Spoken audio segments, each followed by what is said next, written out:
ನಮಸ್ಕಾರ. ಆರೋಗ್ಯ ರಹಸ್ಯ ವಿಶೇಷ ಕಾರ್ಯಕ್ರಮಕ್ಕೆ ಸ್ವಾಗತ. ನಾನು ದಿವ್ಯಶ್ರೀ ದಾಸ್. ವೀಕ್ಷಕರೇ, ಮಗು ದೇವರು ಕೊಟ್ಟಂತಹ ವರ ಅಂತ ಹೇಳ್ತೀವಿ. ಹಾಗಾಗಿ ಮಗು ಹುಟ್ಟಿದ ತಕ್ಷಣ ಒಳ್ಳೆಯ ಮಾತುಗಳನ್ನು ಆಡಬೇಕು ಅಥವಾ ಮಗುವನ್ನ ಬರಮಾಡಿಕೊಳ್ಬೇಕಾದ್ರೆ ಒಳ್ಳೆಯ ಹಿತ ನುಡಿ, ಸಾಧ್ಯವಾದರೆ ಆಶೀರ್ವಾದವನ್ನ ಮಾಡಬೇಕು. ಅದರ ಬದಲಾಗಿ ಪ್ರಸ್ತುತ ದಿನಮಾನಗಳು ಅಂತ ಹೇಳಿದ್ರೆ ಬಹುಶಃ ತಪ್ಪಾಗತ್ತೆ. ಯಾಕೆ ಅಂತ ಹೇಳಿದ್ರೆ ಅಂದಿನ ದಿನದಿಂದ ಇಂದಿನವರೆಗೂ ಕೂಡ ಒಂದು ರೀತಿ ಶಾಸ್ತ್ರ ಸಂಪ್ರದಾಯದ ಹೆಸರಿನಲ್ಲಿ ಮಗುವಿನ ಭವಿಷ್ಯ ಏನಾಗತ್ತೆ, ಮಗುವು ಒಳ್ಳೆಯದಾಗತ್ತಾ ಅಥವಾ ಏನಾದರೂ ಕೆಟ್ಟದ್ದಾಗತ್ತಾ, ಈ ರೀತಿಯಾಗಿ ಕೇಳೋದಕ್ಕೆ ಮುಂದಾಗ್ತಾರೆ. ಆದರೆ ಇದು ಸರಿನಾ ತಪ್ಪಾ ಅಂತ ಹೇಳಿ ಅವಲೋಕನ ಮಾಡಿ ನೋಡಿದಾಗ ಸಾಕಷ್ಟು ಗೊಂದಲಗಳೇ ಉಂಟಾಗತ್ತೆ ವಿನಃ ಯಾವುದೇ ರೀತಿಯಾದಂತಹ ಉತ್ತರ ಸಿಗೋದಿಲ್ಲ. ಹಾಗಾಗಿ ಆ ಗೊಂದಲಗಳಿಗೆ ಪರಿಹಾರ ಏನು ಅನ್ನೋದೇ ನಮ್ಮ ಇವತ್ತಿನ ಕಾರ್ಯಕ್ರಮ. ಈ ಕುರಿತು ತಿಳಿಸಿಕೊಡಲು ಶ್ರೀ ಪುರುಷೋತ್ತಮ್ ದೇಶಿಕ್ ಗುರುಜಿ ನಮ್ಮ ಕಾರ್ಯಕ್ರಮದಲ್ಲಿದ್ದಾರೆ. ಬನ್ನಿ ಇವರನ್ನ ಕಾರ್ಯಕ್ರಮಕ್ಕೆ ವೆಲ್ಕಮ್ ಮಾಡಿಬಿಡೋಣ. ನಮಸ್ಕಾರ ಗುರುಜಿ, ಕಾರ್ಯಕ್ರಮಕ್ಕೆ ಸ್ವಾಗತ. ನಮಸ್ಕಾರ ಗುರುಜಿ, ನಾನು ಹೇಳ್ತಾ ಇದ್ದೆ, ಮಗು ಹುಟ್ಟಿದ ತಕ್ಷಣ ಭವಿಷ್ಯವನ್ನ ಅಥವಾ ಜಾತಕವನ್ನ ಬರೆಯೋದಕ್ಕೆ ಮುಂದಾಗ್ತಾರೆ. ಇದು ಸರಿನಾ ಅಥವಾ ತಪ್ಪಾ ಅಂತ ಹೇಳಿದ್ರೆ ಏನು ಹೇಳ್ತೀರಾ ಗುರುಗಳೇ? ಹರಿ ಓಂ ಶ್ರೀ ಗುರುಭ್ಯೋ ನಮಃ. ನಿನ್ನೆ ವಿಚಾರಕ್ಕೆ ಮುಂದುವರೆದ ಒಂದು ವಿಷಯ ಆಗೋದಾದರೆ, ಮಗು ಹುಟ್ಟುವ ಮಗು ಒಳ್ಳೆಯದ ಕೆಟ್ಟದ್ದ ಅಂತ ಯಾವ ಕಾರಣಕ್ಕೂ ಇಲ್ಲ. ನಾವು ಮಗುನ ದೇವರು ಅಂತ ಒಪ್ಕೊಂಡಿದ್ದೀವಿ. ಜೊತೆಗೆ ಭಗವಂತ ಮಗುವಿನ ರೂಪದಲ್ಲಿ ಮನುಷ್ಯ ರೂಪವನ್ನು ತಾಳಿ ಕುಟುಂಬಕ್ಕೆ ಬರ್ತಾರೆ ಅಂತಕ್ಕಂಥ ಇತಿಹಾಸ ಕೂಡ ಇದೆ. ಮಗುವಿನ ರೂಪದಲ್ಲಿ ಭಗವಂತ ಬರ್ತಾರೆ ಅಂದಮೇಲೆ ನಾವು ದೇವರಿಗೆ ಒಳ್ಳೆಯದು ಕೆಟ್ಟದ್ದು ಶಾಸ್ತ್ರ ಕೇಳುವಂಥ ಮಟ್ಟಕ್ಕೆ ಹೋಗ್ಬಿಟ್ಟಿದ್ವಿ. ಈ ದೇವ್ರಿಗೆ ಹೋದರೆ ಒಳ್ಳೆಯದಾ, ಆ ದೇವ್ರಿಗೆ ಹೋದರೆ ಒಳ್ಳೆಯದಾ, ಇದು ನಮ್ಮ ಹೆಸರು ಬಲಕ್ಕೆ ಆಗಿ ಬರುತ್ತಾ, ಅದು ನಮ್ಮ ಹೆಸರು ಬಲಕ, ದೇವರಿಗೆ ಹೆಸರು ಬಲ ಹೊಂದಾಣಿಕೆ ಮಾಡೋ ಮಟ್ಟಕ್ಕೆ ಹೋಗ್ಬಿಟ್ಟಿದ್ದೀವಿ ನಾವು. ದೇವರಿಗೆ ನಾಮಕರಣ ಮಾಡುವಷ್ಟು ಮಟ್ಟಕ್ಕೂ ಮುಂದುವರೆದು ಹೋಗಿದ್ದೀವಿ. ಅದಿನ್ನೂ ಏನು ಪ್ರಚಾರಕ್ಕೆ ಬಂದಿಲ್ಲ. ಹಾಗಿರಬೇಕಾದ್ರೆ ದೇವರನ್ನೇ ನಾವು ಇಂಟರ್ವ್ಯೂ ಮಾಡೋದ ಮೇಲೆ ನಮ್ಮ ಜೀವನದ ಕಥೆ ಏನು, ನಮ್ಮ ಬಗ್ಗೆ ನಮಗೆ ಗೊತ್ತಿಲ್ಲ. ದೇವ್ರ ಬಗ್ಗೆ ಇಂಟರ್ವ್ಯೂ ಮಾಡ್ತೀವಿ ನಾವು ಮಾಡ್ತಾ ಇರೋದೇನು, ದೇವ್ರ ಬಗ್ಗೆ ಮಾಹಿತಿ ತಿಳಿಯೋಕೆ ಹೋಗ್ತೀವಿ. ಯಾರ ಬಗ್ಗೆ ತಿಳ್ಕೊಬೇಕಿತ್ತು? ನಮ್ಮ ಬಗ್ಗೆ ತಿಳ್ಕೊಬೇಕಿತ್ತು. ಇಲ್ಲ, ನಾವು ದೇವ್ರ ಬಗ್ಗೆ ತಿಳ್ಕೊತಾ ಇದ್ದೀವಿ. ಇದಕ್ಕೆ ಈ ರಹಸ್ಯಕ್ಕೆ ಕಾರಣಕರ್ತನಾಗಿರ್ತಕ್ಕಂತಹ ಶ್ರೀಮನ್ನಾರಾಯಣನ ಪಾದ ಕಮಲಗಳಿಗೆ ಕೋಟಿ ಕೋಟಿ ನಮನಗಳನ್ನ ಅರ್ಪಣೆಯನ್ನು ಮಾಡಿ, ನಕ್ಷತ್ರ ಅಂತ ನಿನ್ನೆ ಕೂಡ ಹೇಳಿದ್ದೆ, ಇನ್ನೊಮ್ಮೆ ಹೇಳ್ತೀನಿ. ಕರೆ ಮಾಡೋರು ದಯವಿಟ್ಟು ಸ್ವಲ್ಪ ಅರ್ಥ ಮಾಡಿಕೊಂಡು ಈ ವಿಚಾರನ ತಿಳ್ಕೋಬೇಕು. ಈ ನಕ್ಷತ್ರ ಏನಕ್ಕೆ ಬಂತು, ಈ ನಕ್ಷತ್ರ ಮಗು ಏನಕ್ಕೆ ಹುಟ್ಟಿತು ಅಂತ ಕೇಳೋರು ಸಿಕ್ಕಾಪಟ್ಟೆ ಜಾಸ್ತಿ ಜನ ಬಂದ್ಬಿಟ್ಟಿದ್ದಾರೆ. ಕಾರಣ ಕೇಳೋದು, ಈ ಮಗು ಏನಕ್ಕೆ ಹುಟ್ಟಿತು, ಅದಕ್ಕೆ ಉತ್ತರ ನಾನು ಹೇಳೋಕ್ಕಾಗಲ್ಲ. ಈ ನಕ್ಷತ್ರ ಏನಕ್ಕೆ ಬಂತು ಅದು ಕೂಡ ನಾನು ಹೇಳೋಕ್ಕಾಗಲ್ಲ. ಯಾಕೆ ಹೇಳೋಕ್ಕಾಗಲ್ಲ ಅಂದರೆ, ಅದು ನಿಮ್ಮದು. ಮಗು ಏನಾಗಿದೆ, ಹೇಗಿದೆ, ಅದು ನೀವೇನೇ ಅಂತ ನಮಗಿನ್ನೂ ಅರ್ಥ ಆಗಿಲ್ಲ. ನನ್ನ ಮಗು ಅಂತ ಹೇಳ್ತಾರೆ, ಆದರೆ ನನ್ನಲ್ಲಿರೋ ಅಂಶ ಮಗುನಲ್ಲಿ ಬಂದಿದೆ ಅಂತ ಒಪ್ಕೊಂಡಿಲ್ಲ. ಇದು ತಿಳ್ಕೊಬೇಕು ಅಂತ ಬೇಡ ಅಂತೇಮ್ಮ. ಆದರೆ ನಮಗೆ ಅರ್ಥ ಆಗ್ತಾ ಇಲ್ವೋ, ಮಾತಾಡೋಕೆ ಗೊತ್ತಾಗ್ತಾ ಇಲ್ವೋ, ಪದ ಬಳಕೆ ಗೊತ್ತಾಗ್ತಾ ಇಲ್ವೋ, ನನಗೆ ಅರ್ಥ ಆಗ್ತಾ ಇಲ್ಲ. ಇಲ್ಲಿ ಮುಖ್ಯವಾಗಿ ಗಮನಿಸಬೇಕಾದ್ರೆ, ನಕ್ಷತ್ರ ಅಂತಕ್ಕಂಥದ್ದು ಮಗು ಹುಟ್ಟತಕ್ಕಂಥದ್ದು ಅಂತಕ್ಕಂಥ ವಿಚಾರಕ್ಕೆ ಬಂದಾಗ, ಇದು ಹಿಂದೆ ಏನಾಗಿತ್ತು, ಏನಾಗಿದೆ ತಿಳ್ಕೊಳ್ಳೋದಕ್ಕಿರ್ತಕ್ಕಂಥದ್ದೇ ನಕ್ಷತ್ರ. ಹಿಂದೆ ಏನಾಗಿತ್ತು, ಏನಾಗಿದೆ ಅನ್ನುವ ಮಾಹಿತಿಯನ್ನು ತೋರಿಸುವುದೇ ನಕ್ಷತ್ರ ಹೊರತು ನಾವು ಅದನ್ನು ಉಲ್ಟಾ ಮಾಡಿಟ್ಕೊಂಡ್ಬಿಟ್ಟಿದ್ವಿ. ಈ ನಕ್ಷತ್ರ ಹುಟ್ಟಿದ್ರೆ ಮಗು ಹೇಗಿರುತ್ತೆ ನೋಡಿ. ಮತ್ತು ಹೇಳೋರು ಕೂಡ ಈ ನಕ್ಷತ್ರ ಮಗು ಬಂದರೆ ಹೇಗಿರುತ್ತೆ ಅಂತ ಅವರು ಹೇಳ್ತಿದ್ದಾರೆ. ಅಂದರೆ ಹೇಳುವವರಿಗೂ ಕೇಳುವವರಿಗೂ ಇಬ್ಬರಿಗೂ ಕೂಡ ಹಿಂದಿನ ಸತ್ಯ ಗೊತ್ತಾಗಿಲ್ಲ. ಏನು ಹೇಳ್ತೀಯಮ್ಮ? ಅಂದರೆ ಉಲ್ಟಾ ಮಾಡಿಟ್ಕೊಂಡು ನಾವು ಪ್ರಪಂಚದಲ್ಲಿ ಹೋಗ್ತಾ ಇದ್ದೀವಿ ಅಂತ ನಮಗಿನ್ನೂ ಅರಿವು ಯಾವಾಗ ಬರುತ್ತೆ ಅಂತ ನಾನು ಪ್ರಯತ್ನ ಮಾಡ್ತಾ ಇದ್ದೀನಿ. ಜನಗಳಿಗೆ ಯಾವತ್ತೂ ಇದು ಅರ್ಥ ಆಗತ್ತೆ. ಮುಂದೆ ಏನು ಅಲ್ಲ, ಹಿಂದೆ ಏನು. ಮಗು ಏನೇ ತಪ್ಪು ಸರಿ ಮಾಡಿದ್ರೆ ಯಾರಪ್ಪ, ಯಾರ ಮಗ ಇವನು ಅಂತ ಕೇಳ್ತಾರೆ. ಹೌದಮ್ಮ? ಇಂಥವ್ರ ಮಗ ಅಂತ ಕಣು ಅಂತ ಹೇಳ್ತಾರೆ. ಅಂದರೆ ಹಿಂದಕ್ಕೆ ಹೋದರು, ಮುಂದಕ್ಕೆ ಹೋಗಲಿಲ್ಲ. ನಾವು ಮುಂದೆ ಅನ್ನೋದನ್ನು ಪದವನ್ನು ಬಿಟ್ಟರೆ ನಾವು ಬದುಕ್ತೀವಿ. ಮುಂದೆ ಅನ್ನೋದು ಪದವನ್ನು ಬಿಟ್ಟರೆ ನಾವು ಬದುಕ್ತೀವಿ. ಹಿಂದೆ ಏನಾಗಿತ್ತು ಅಂದರೆ ನಿಜಕ್ಕೂ ಹೇಳ್ತೀನಿ, ತುಂಬ ಕಷ್ಟಕ್ಕೆ ಸಿಕ್ಕಾಕೊಳ್ಳದೇ ಇರತಕ್ಕಂಥ ರೀತಿಯಲ್ಲಿ ಬದುಕೋಕ್ಕೆ ಅವಕಾಶ ಆಗತ್ತೆ. ಜೀವನ ಉತ್ತಮ ಜೀವನ, ಜೀವನ ಯಾವುದು ಅಂದರೆ ನಿಮ್ಮ ಬುದ್ಧಿ ಬಳಸಿ ಬದುಕೋದು. ಉತ್ತಮ ಜೀವನ ಯಾವುದು ಅಂದರೆ ಹಿಂದಕ್ಕೆ ನೋಡಿ ತಿಳ್ಕೊಂಡು ಮುಂದಕ್ಕೆ ಹೋಗೋದು. ಯಾವುದು ಬೇಕು ನೀವೇ ಆರಿಸ್ಕೋಬೇಕು. ಒಂದು ಹೊಸತನದ ಜೀವನ ನಿಮಗೆ ಬರಬೇಕು, ನಿಮ್ಮ ಕುಟುಂಬದಲ್ಲಿ ಅರ್ಥ ಆಗಬೇಕು, ನಿಮಗೂ ಕೂಡ ನೀವು ಜ್ಞಾನವಂತರಾಗಬೇಕು ಅಂತಕ್ಕಂಥದ್ದು. ಆದಷ್ಟು ಮಟ್ಟಕ್ಕೆ ಕಾರ್ಯಕ್ರಮದಲ್ಲಿ ಬರ್ತಾ ಇರ್ತಕ್ಕಂಥ ಒಂದು ಹೊಸ ಬದಲಾವಣೆ ಅಂತಲೇ ತಿಳ್ಕೊಳ್ಳಿ. ಏನು ಹೊಸ ಬದಲಾವಣೆ ಅಂದರೆ, ನಾವು ಇಲ್ಲಿವರೆಗೂ ನಾವು ಏನು ಕೇಳಿದ್ದೋ, ಏನು ಮಾಡಿದ್ದೋ, ಏನು ಪೂಜೆ ಮಾಡಿದ್ದೋ, ಎಲ್ಲಿ ಕಡೆ ಹೋಗಿ ಏನೆಲ್ಲ ಮಾಡಿದ್ದೋ, ಇದೆಲ್ಲವೂ ಮೀರಿ ನಮ್ಮ ಕೈಲಿ ಇನ್ನೇನೂ ಇಲ್ಲ ಅಂತ ಕೈ ಚೆಲ್ಲಿರುವಂತಹ ಸಂದರ್ಭಕ್ಕೆ ಈ ಆರೋಗ್ಯ ರಹಸ್ಯದ ಕಾರ್ಯಕ್ರಮ ನಿಮ್ಮ ಮುಂದೆ ಬರ್ತಾ ಇದೆ. ಇದಕ್ಕೆ ನೀವು ಖುಷಿ ಪಡ್ಬೋದು. ಅಂದರೆ ವಿಭಿನ್ನವಾದ ರೀತಿಯಲ್ಲಿ ಈ ಕಾರ್ಯಕ್ರಮವನ್ನು ಅರ್ಥ ಮಾಡ್ಕೊಳ್ಳೋದು ವಿಭಿನ್ನವಾಗಿರಬೇಕು. ಇಲ್ಲ ಅಂದರೆ ಅಷ್ಟು ಸುಲಭವಾಗಿ ತಲೆಗೆ ಏರಲ್ಲ. ತಲೆಗೆ ಯಾಕೆ ಏರಲ್ಲ ಅನ್ನೋದೇ ಇವತ್ತಿನ ಕಾರ್ಯಕ್ರಮದ ಉದ್ದೇಶ. ಏನು ಅಂದರೆ ತಲೆಗೆ ಏರಬೇಕು. ಏನು ಏರಬೇಕಿತ್ತು? ಮಗು ಶಾಸ್ತ್ರ ಕೇಳೋ ಬದಲು ಮಗುವಿನ ತಲೆಗೆ ಏನು ಏರಬೇಕಿತ್ತು? ತಂದೆ ತಾಯಿ ತಲೆಯಲ್ಲಿ ಏನು ಏರಬೇಕಿತ್ತು? ಇದು ಇವತ್ತಿನ ಪೂರ್ಣವಾಗಿರ್ತಕ್ಕಂಥ ಸತ್ಯ. ತಲೆಗೆ ಏರಬೇಕಿತ್ತು ಅಂದರೆ ಒಂಥರ ಆಶ್ಚರ್ಯ ಅಲ್ಲಮ್ಮ. ಹೌದು. ಮಗು ತಲೆಗೆ ಏನು ಏರಬೇಕಿತ್ತು?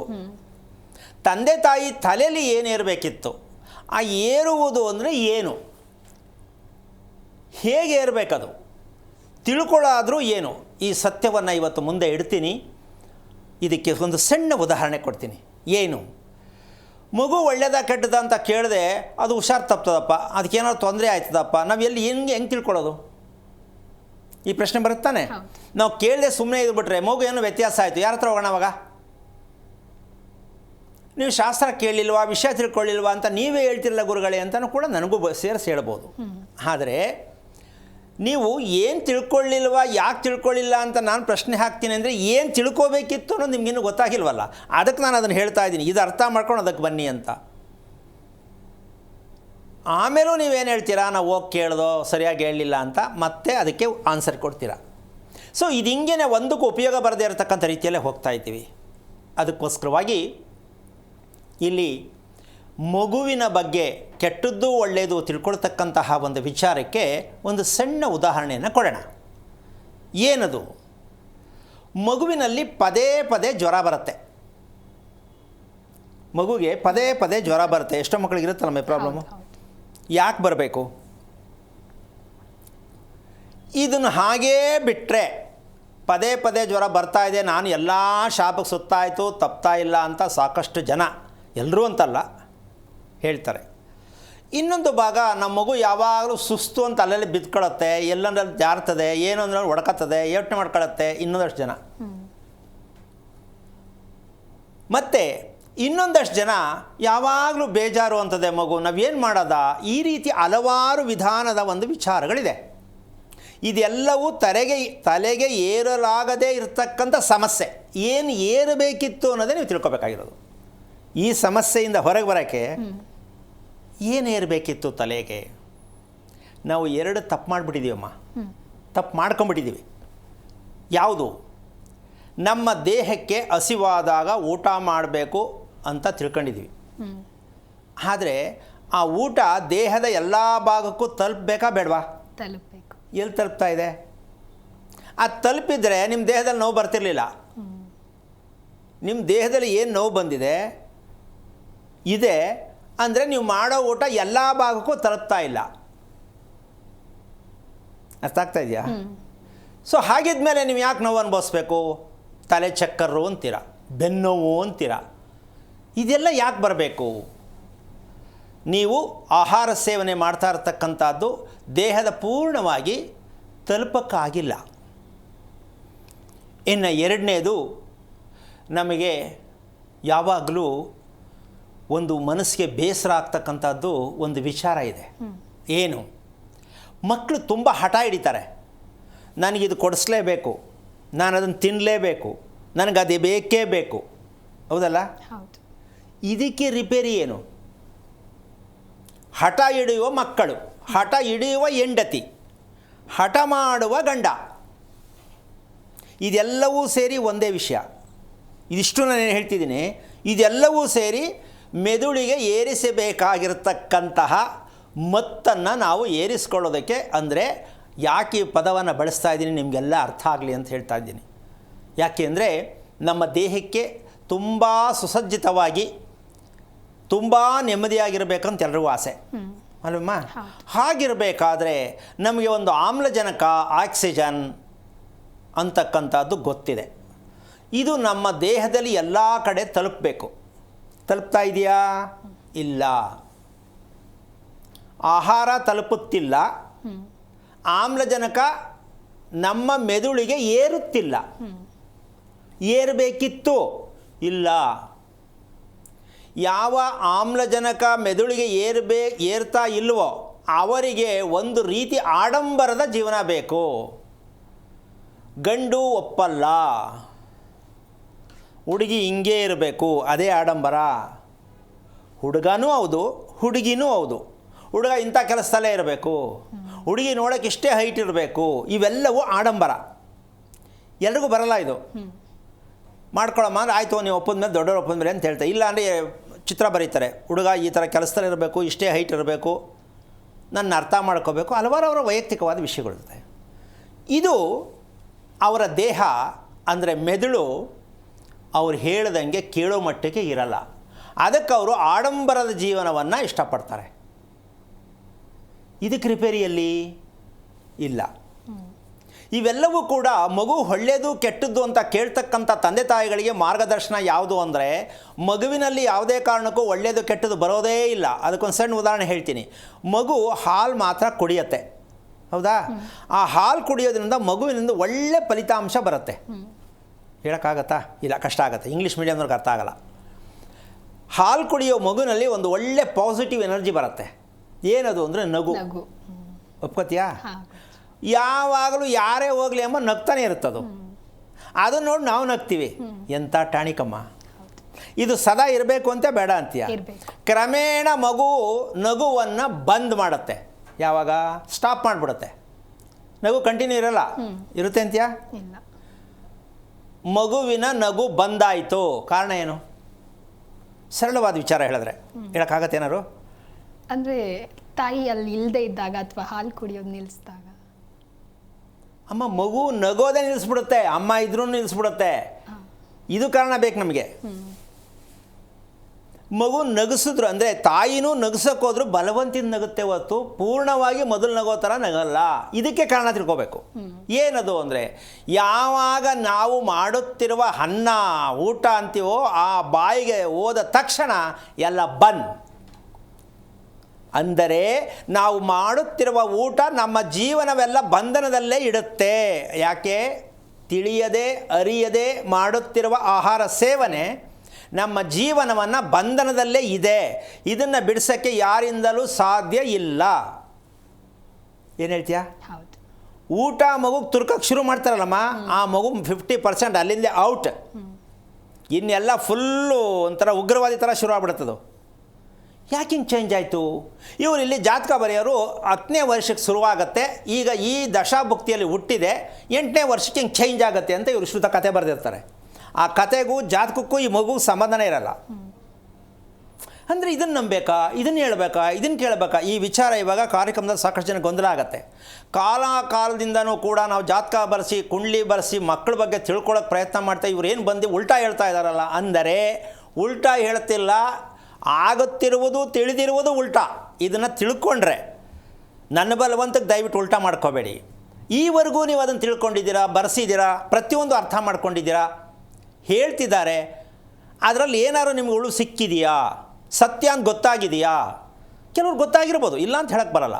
ಆದರೆ ಇವತ್ತಿನ ಪರಿಸ್ಥಿತಿ ಹೇಗಿದ್ದೆ ಅಂದರೆ, ಮಕ್ಕಳ ಬಗ್ಗೆ ಭಯ, ಗಂಡನ ಬಗ್ಗೆ ಭಯ, ಹೆಂಡತಿ ಬಗ್ಗೆ ಭಯ, ಆರೋಗ್ಯದ ಬಗ್ಗೆ ಭಯ, ಆಸ್ತಿ ಬಗ್ಗೆ ಭಯ. ಇದೇ ಇಲ್ಲಮ್ಮ? ಈಗ ಈ ರೋಗಕ್ಕೆ ಔಷಧಿ ಎಲ್ಲಿ? ಈ ಔಷಧಿಯನ್ನು ಈ ಕಾರ್ಯಕ್ರಮದ ಮೂಲಕವಾಗಿ ನಿಮ್ಮೆಲ್ಲರಿಗೂ ಹಂಚ್ತಾ ಇದ್ದೀನಿ. ಇದೇ ಒಂದು ಅಮೃತ. ಭಗವಂತ ಕೊಟ್ಟಿರುವ ಅಮೃತ ಇದೇನೆ. ಆ ಅಮೃತವನ್ನು ನಾವು ಆಹಾರದ ರೂಪದಲ್ಲಿ ವಿಷವನ್ನಾಗಿ ಮಾಡಿ ಸೇವನೆ ಮಾಡ್ತಾ ಇದ್ದೀವಿ. ಅಮೃತ ಉತ್ಪತ್ತಿಯಾಗ್ತಕ್ಕಂಥ ಆಹಾರ ನಾವು ವಿಷದ ರೀತಿಯಲ್ಲಿ ಅದನ್ನು ಸೇವನೆ ಮಾಡುವ ಕಾರಣ ನಮ್ಮ ದೇಹಕ್ಕೆ, ದೇಹದ ಎಲ್ಲ ಭಾಗಗಳಿಗೂ ಆಹಾರ ಕ್ಲೀನಾಗಿ ವರ್ಗಾವಣೆ ಆಗ್ತಕ್ಕಂಥ ವಿಚಾರ ಇಲ್ಲ. ಇನ್ನೊಂದು, ನಮಗೆ ದೊಡ್ಡ ಸಮಸ್ಯೆ ಇಲ್ಲಿ ಮಧ್ಯ ಒಂದು ವಿಚಾರ ಬರುತ್ತೆ, ಉಷ್ಣಾಂಶ ಇದೆಯಲ್ಲಮ್ಮ ಇದು. ಹೌದು. ಈ ಉಷ್ಣಾಂಶ ಏನಕ್ಕೆ ಬರುತ್ತೆ? ಇವತ್ತು ಅಕಸ್ಮಾತಾಗಿ ನೀವುಗಳು ಗಮನಿಸ್ಕೊಳ್ಳಿ, ಏನಪ್ಪ ಅದು ಅಂದರೆ, ಕೆಲವು ಮಕ್ಕಳು ವಾಮಿಟ್ ಮಾಡ್ಕೊಳ್ತವೆ, ಹಾಲು ಕುಡಿದ್ರೂ ವಾಮಿಟ್ ಆಗತ್ತೆ. ಅದರ ಅರ್ಥ ತಾಯಿಯಲ್ಲಿ ಇರ್ತಕ್ಕಂತಹ ಆಹಾರದ ಹಾಲಿನ ಪ್ರಕ್ರಿಯೆಯಿಂದ ಮಗು ವಾಮಿಟ್ ಮಾಡ್ಕೊಳ್ಳುತ್ತೆ ಅಂತ ಹೇಳ್ತಾರೆ ಸದ್ಯಕ್ಕೆ. ಆಮೇಲೆ ಇನ್ನೊಂದು ದೊಡ್ಡ ಸಮಸ್ಯೆ ಇದೆ, ಗರ್ಭಿಣಿ ವ್ಯವಸ್ಥೆಯಲ್ಲಿ ಕನ್ಸೀವ್ ಅಂತ ಗೊತ್ತಾದ ತಕ್ಷಣ ವ್ಯಾ ವ್ಯಾ ವ್ಯಾ ಕೆಲವರು ಅಲ್ಲೇ ನಿಂತಿರ್ತಾರೆ ವಾಶ್ ಬೇಸಿನ್ ಹತ್ರನೇ, ಹೌದಲ್ವಾ? ಈ ರೀತಿಯಾಗಿ ಹುಟ್ಟುವಂಥ ಮಗು ತಿಳ್ಕೋಬೇಕು, ನಿಮ್ಮ ಜೀವನ ಪರ್ಯಂತ ಶಾಪಗ್ರಸ್ತ ಮಗು ಆಲ್ರೆಡಿ ಎಂಟ್ರಿ. ಯಾವ ಗರ್ಭಿಣಿ ಹೆಂಗಸು ವಾಮಿಟ್ಟು, ಪಾಪ ಎಷ್ಟೋ ಜನ ಅನ್ಕೋತಾರೆ, ಅಲ್ಲ ರೀ ಗರ್ಭಿಣಿ ಆದಾಗ ವಾಮಿಟ್ಟು ಕಾಮನ್, ಅದು ನಾನು ನಮ್ಮವ್ವ ನಮ್ಮ ಅಜ್ಜಿ ಎಲ್ಲರೂ ಹಂಗೆ ಆಗ್ತಿತ್ತು, ಹಂಗೆ ಅವಳಿಗೂ ಆಗ್ತಾ ಇದೆ ಅಂತ ಅಂದ್ಕೊಂಡೇ ರೋಗಿಷ್ಟು ಮಕ್ಕಳನ್ನು ಪಡ್ಕೊಂಡಿದ್ದೀರಾ. ಯಾವುದು ರೋಗಿಷ್ಟ?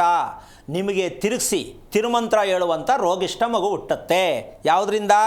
ಯಾವ ತಾಯಿ ಗರ್ಭಿಣಿ ವ್ಯವಸ್ಥೆಯಲ್ಲಿ ಮಾಡಲೇಬಾರ್ದು ವಾಮಿಟ್ ಅಂತ ಅಲ್ಲ, ಪದೇ ಪದೇ ಎಲ್ಲಿ ಒಗ್ಗರಣೆ ಹಾಕಲಿ, ಯಾರ ಮೇಲೆ ಅಡುಗೆ ಏನು ಮಾಡ್ತಿರಲಿ, ಇಲ್ಲಿ ವ್ಯಾ ಅಂತಾರೆ. ಅವರು ನರಕ ಅನುಭವಿಸ್ಬಿಡ್ತಾರೆ ಕಂಪ್ಲೀಟಾಗಿ ಒಂದು 4-5 ತಿಂಗಳವರೆಗೂ. ಏನಕ್ಕಪ್ಪ ಈ ಮಗು ಬೇಕು ಅಂತ ಕಾರಣ, ಆ ವಾಂತಿ ಮಾಡ್ತಕ್ಕಂಥ ಹೆಣ್ಣಿನಲ್ಲಿ ಅತಿಯಾದ ಆಸೆ ಇರುತ್ತೆ, ಅದಕ್ಕೆ ವಾಮಿಟ್ ಬರುತ್ತೆ. ತುಂಬ ಆಸೆ ಇಟ್ಕೊಂಡಿರ್ತಕ್ಕಂಥ ಹೆಣ್ಣಿಗೆ ಈ ರೀತಿ ವಾಮಿಟ್ ಬರೋದು. ಈ ಆಸೆ ಅಂತಕ್ಕಂಥದ್ದು ಗಂಡನಲ್ಲೋ ಹೆಂಡತಿಯಲ್ಲೋ ಅತಿಯಾಗಿ ಅಧಿಕವಾಗಿರುತ್ತೆ.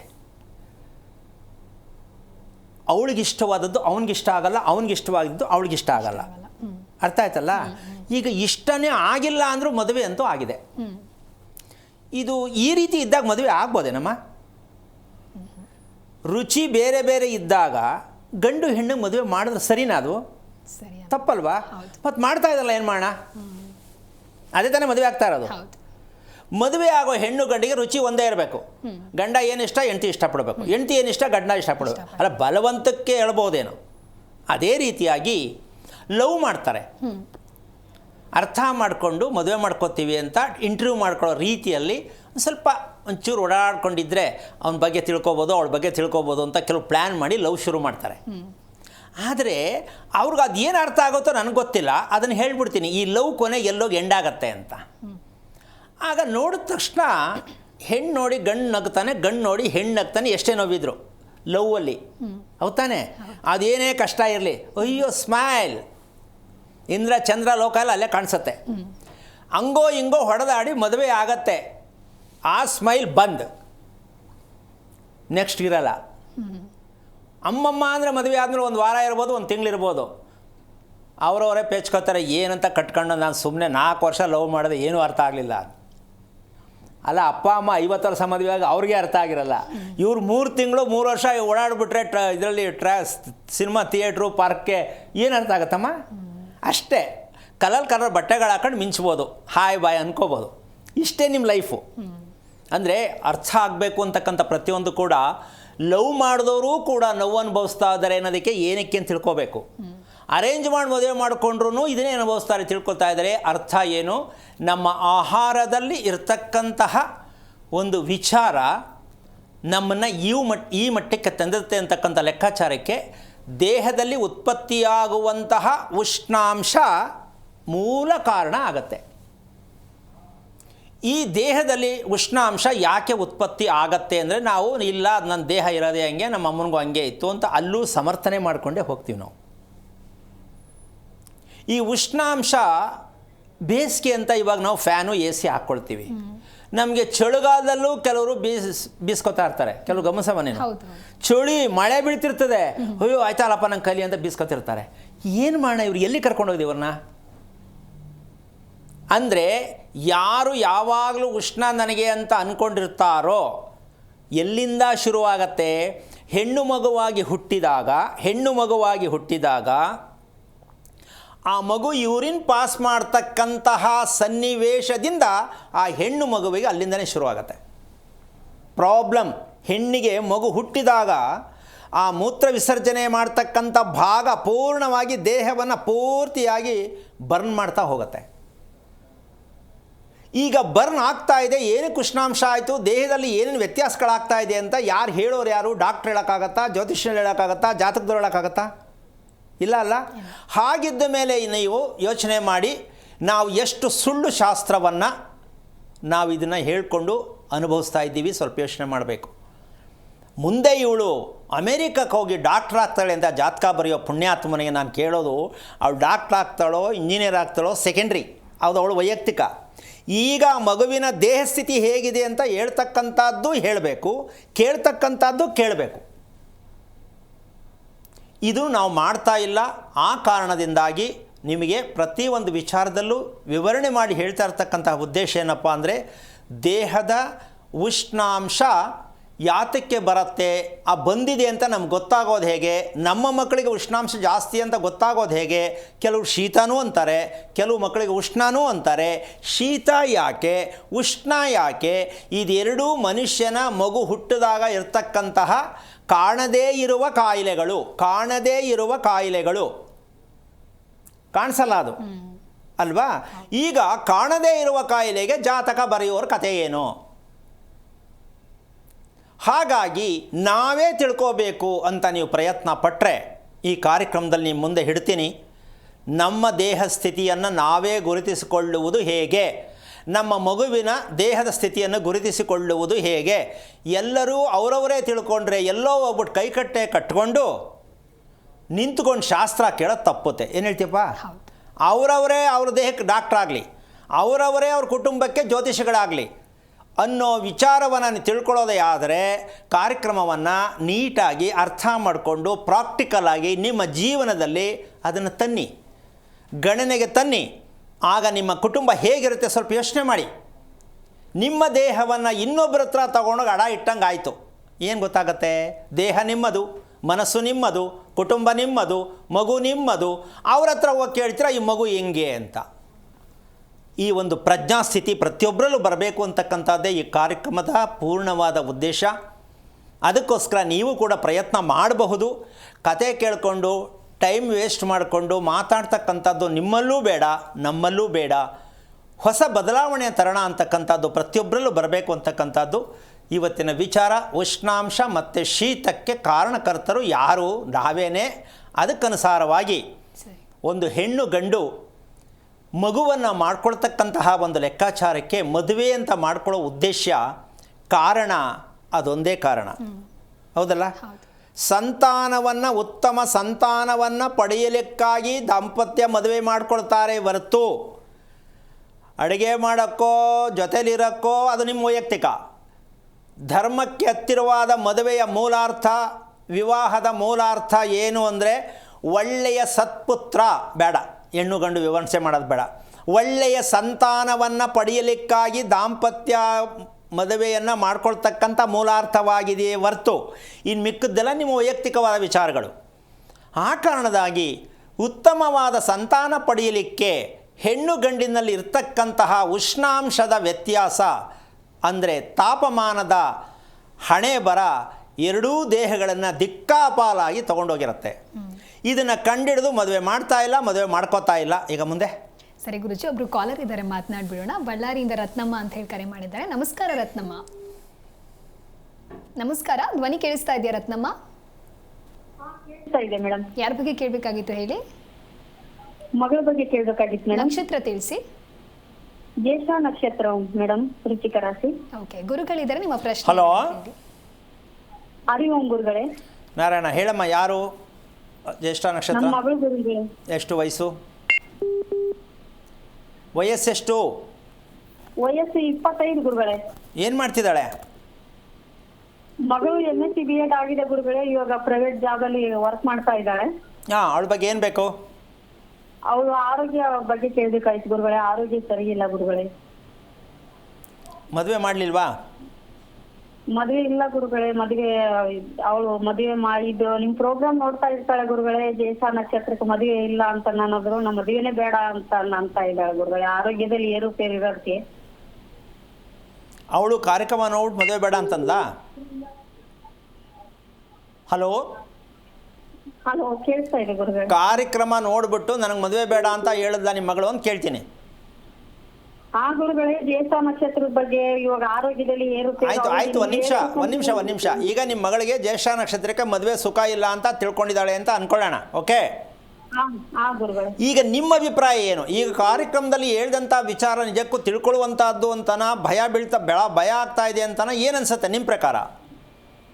ಇಲ್ಲ ಗುರುಗಳೇ, ತಿಳ್ಕೊಬೇಕಂತಂದೇನೆ ಇದೆ ಗುರುಗಳೇ. ಒಂದ್ 2-3 ಸತಿ ಬೆಂಗಳೂರಿಗೆ ಬಂದು ವಾಪಸ್ ಬಂದೀನಿ ಗುರುಗಳೇ. ಅಡ್ರೆಸ್ ಪಕ್ಕ ಗೊತ್ತಿಲ್ಲಾರ್ದನೆ ಬಂದ್ಬಿಟ್ಟಿದೀನಿ ಗುರುಗಳೇ ವಾಪಸ್ ಮನೆಗೆ. ನಿಮ್ಮ ಮಗಳು ಇದೆಲ್ಲ ನಂಬತಕ್ಕಂಥದ್ದು ಪ್ರಕ್ರಿಯೆ ಇದೆಯಾ? ನಂಬ್ತಾಳ ಗುರುಗಳೇ. ನಂಬ್ತಾಳೆ. ನಂಬ್ತಾಳೆ. ಈಗ ನಿಮಗೆ ಆರೋಗ್ಯ ಕೆಟ್ಟಿದೆ ಅಂತ ನಿಮ್ಮ ಅಭಿಪ್ರಾಯನಾ ನಿಮ್ಮ ಮಗಳ ಅಭಿಪ್ರಾಯನಾ? ನನ್ನ ಅಭಿಪ್ರಾಯನೂ ಹೌದು ಗುರುಗಳೇ, ಮಗಳ ಅಭಿಪ್ರಾಯನೂ ಹೌದು ಗುರುಗಳೇ. ಎಷ್ಟು ವರ್ಷ ಆಯಿತು ಆರೋಗ್ಯದ ಬಗ್ಗೆ ತಿಳ್ಕೋಬೇಕು ಅಂತ ನಿಮ್ಗೆ ಗೊತ್ತಾಯ್ತಾ ಅಥವಾ ಟಿ ವಿ ನೋಡಿದ್ಮೇಲೆ ಗೊತ್ತಾಯ್ತಾ, ಕಾರ್ಯಕ್ರಮ ನೋಡಿದ್ಮೇಲೆ ಗೊತ್ತಾಯ್ತಾ? ಇಲ್ಲ ಗುರುಗಳೇ, ನಿಮ್ ಕಾರ್ಯಕ್ರಮ ನೋಡಿದ್ಮೇಲೆ ಗೊತ್ತಾಯ್ತು ಗುರುಗಳೇ. ಇವಾಗ 4-5 ವರ್ಷದಿಂದ ಇದ್ದಾಗಲಿದ್ದಾನು ನೋಡ್ತಾ ಇದ್ದೀವಿ ಗುರುಗಳೇ ನಿಮ್ ಪ್ರೋಗ್ರಾಮ್. ಅವಾಗಿಂದ ಗೊತ್ತಾಗಿದೆ. ಇನ್ನು ಬರೀ ಕೇಳಿಸ್ಕೊಳ್ಳಲೇ ಇದ್ರಿ ಅಂತೂ ತೀರ್ಮಾನ ಮಾಡ್ಕೊಳ್ಳಿಲ್ಲ, ಇನ್ನು ಸರಿ ಮಾಡ್ಕೊಳ್ಳಿಲ್ಲ. ಅದು ಏನೋ ಒಂದು ಅಡಚಣೆಗಳು ಬರ್ತಾವ ಗುರುಗಳೇ. ಬರ್ಬೇಕು ಅಂತ ಅನಿಸುತ್ತೆ. ಏನೋ ಒಂದು ಈ ಅನಾಹುತಗಳಾಗೋದು, ಎಂಡೇಟ್ ಆಗೋದು ಆಗ್ತಾ ಇದೆ ಗುರುಗಳೇ. ಮುಂದಕ್ಕೂ ಹೋಗ್ತಾ ಇಲ್ಲ, ಸಾಗಕ್ಕೂ ಬಿಡ್ತಾ ಇಲ್ಲ, ಹಂಗಾಗಿದೆ. ಓಕೆ, ಈಗ ನಿಮ್ಮ ಮಗಳಿಗೆ ಇರತಕ್ಕಂತಹ ವಿಚಾರ ಆರೋಗ್ಯ ಕೆಟ್ಟಿದೆ ಅಂತ ವಿಷಯ ಗೊತ್ತಾಗಿದೆ. ನಿಮಗೂ ನಿಮ್ಮ ಮಗಳಿಗಿಬ್ಬರಿಗೂ ಗೊತ್ತಾಗಿದೆ ಅಲ್ವಮ್ಮ? ಅಮ್ಮ ಕೇಳಿಸ್ಕೊತಾ ಇದೆಯಾ? ಹಾ ಗುರುಗಳೇ, ಕೇಳಿಸ್ಕೊಂಡ್ತೀನಿ. ಈಗ ಒಂದು ಸಣ್ಣ ವಿಚಾರವನ್ನು ಹೇಳ್ತೀನಿ. ಹಾ ಗುರುಗಳೇ. ಅಕಸ್ಮಾತಾಗಿ ಒಂದು ವಿಷಯವನ್ನು ತಗೊಳ್ಳೋದೇ ಆದರೆ ಲೂಸ್ ಮೋಷನ್ ಆಗ್ತಕ್ಕಂತಹ ವಿಚಾರ ಕೆಲವೊಂದು ಸಲ ಆಗತ್ತೆ ಅನ್ನೋ ವಿಷಯ ಗೊತ್ತಾ? ಗುರುಗಳೇ, ಬಹಳ ತ್ರಾಸ ಪಡ್ತಾವ ಗುರುಗಳೇ ಅವಳು ಇದು ಮೋಷನ್ಗೆ ಹೋಗಕ್ಕೆ. ಈಗ ಅರ್ಥ ಆಯ್ತಾ? ಹೋಗ್ಲಿ. ಗುರುಗಳೇ, ಅರ್ಥ ಆಗಿದೆ. ಈಗ ಇದನ್ನ ರಿಪೇರಿ ಮಾಡ್ಕೊಂಡು ಮದುವೆ ಮಾಡ್ಕೊಳ್ಳಿ. ಇವಾಗ ನಾನೇ ಮಾಡಿಸ್ತೀನಿ ಮದುವೆ. ಅಮಾವಾಸ್ಯೆ ದಿನ ಮಾಡಿಸ್ತೀನಿ, ಅರ್ಧ ರಾತ್ರಿ ಮಾಡಿಸ್ತೀನಿ. ಯಾಕಾಗಲ್ಲ ನೋಡೇ ಬಿಡೋಣ. ಒಂದು ವಿಚಾರ ತಿಳ್ಕೊಳ್ಳಿ, ಕಾರ್ಯಕ್ರಮದಲ್ಲಿ ಕೂತ್ಕೊಂಡು ಮಾತಾಡ್ತಾ ಇರ್ತಕ್ಕಂಥ ವಿಚಾರವನ್ನ ಎಲ್ಲರೂ ನಮಗಾಗತ್ತೆ, ಅವ್ರು ಹೇಳಿದ್ ನಮಗೂ ಹೇಳ್ತಾ ಇದ್ದಾರೆ ಅಂತ ಅಂದ್ಕೊಂಡ್ರೆ ನಿಮ್ಮ ತಪ್ಪು. ಇಲ್ಲಿ ನಿಮ್ಮ ವೈಯಕ್ತಿಕವಾಗಿರ್ತಕ್ಕಂತಹ ವಿಚಾರದಲ್ಲಿ ಹೆಸರು ಬಲಕ್ಕೆ ಮದುವೆನೇ ಆಗಲ್ಲ, ಸತ್ತೇ ಹೋಗ್ತಾರೆ ಅಂದರೆ ದಯವಿಟ್ಟು ಕರ್ಕೊಂಬನ್ನಿ, ನಾನು ಮಾಡಿಸ್ತೀನಿ. ಅದು ಹೆಂಗೆ ಸಾಯ್ತಾರೆ ನೋಡೋಣ.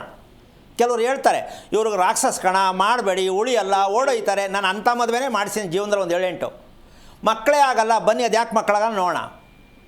ತದ್ವಿರುದ್ಧವಾದ ವಿಚಾರದಲ್ಲಿ ನಾನು ಮಾಹಿತಿಯನ್ನು ಕೊಡೋಕೆ ರೆಡಿ ಇದ್ದೀನಿ. ಆಗಲ್ಲ, ಆಗತ್ತೆ.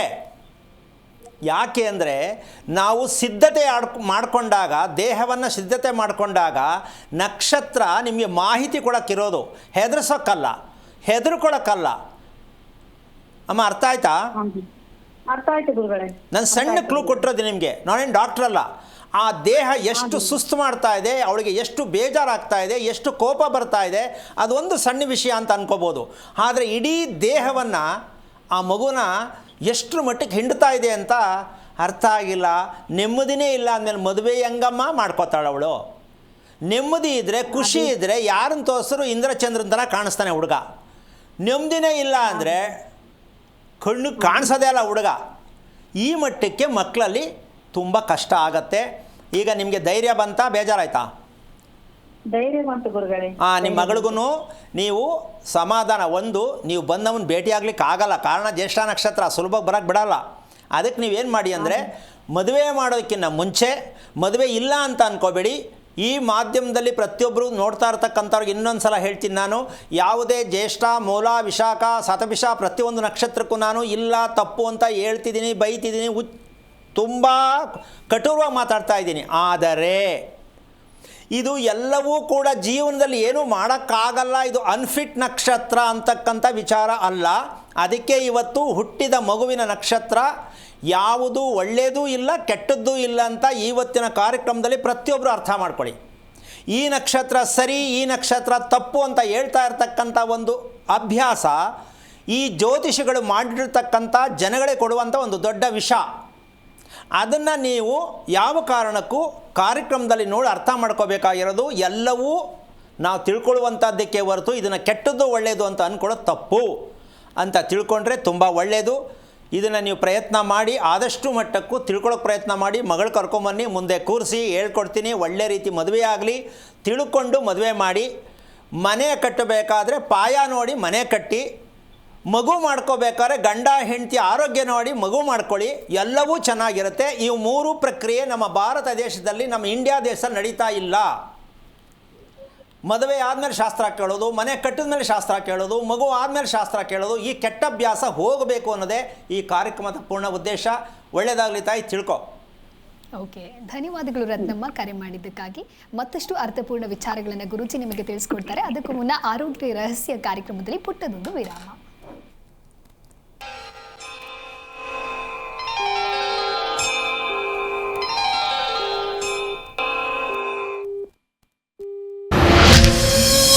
ಡಿವೋರ್ಸ್ 23ನೇ ವರ್ಷದ ವೆಡ್ಡಿಂಗ್ ಆನಿವರ್ಸರಿ. ನಾನೆಲ್ಲೋ ನೀನೆಲ್ಲೋ ಅಂತಿದೆ ಎರಡೂ ಹೃದಯ.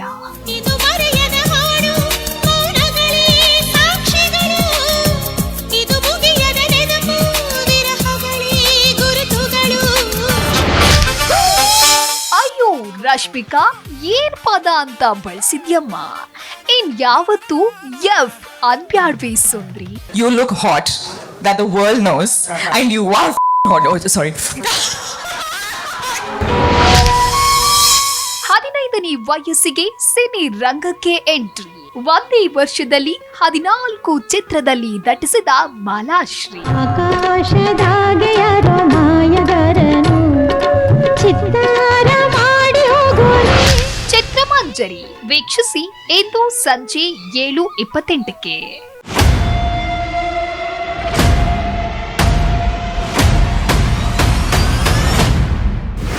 ಈ ಮಣ್ಣಿನ ಕಾನೂನು ಬಲಿಷ್ಠವಾಗಿದೆ, ಆದರೆ ಪಾಲಿಸುವ ಮನಸ್ಸು ಹದಗೆಟ್ಟಿದೆ. ರಾಜಕಾರಣಕ್ಕೆ ಜವಾಬ್ದಾರಿ ಇದೆ, ಆದರೆ ರಾಜಕೀಯ ಬದಲಾಗಿದೆ. ಭ್ರಷ್ಟಾಚಾರ ತಾಂಡವವಾಡ್ತಿದೆ, ಅದನ್ನ ನಿಯಂತ್ರಿಸುವ ಶಕ್ತಿ ಕಳೆದುಕೊಂಡಿದೆ. ಆದ್ರೆ ಕರ್ನಾಟಕ ಕೇಳ್ತಾ ಇದೆ, ಮುಂದೇನು? ಅದಕ್ಕೆ ಉತ್ತರ ನಾವು ಕೊಡ್ತೇವೆ. ವೀಕ್ಷಿಸಿ ಜಿ ಸಂವಾದ ಪ್ರತಿದಿನ ಸಂಜೆ 5:58ಕ್ಕೆ.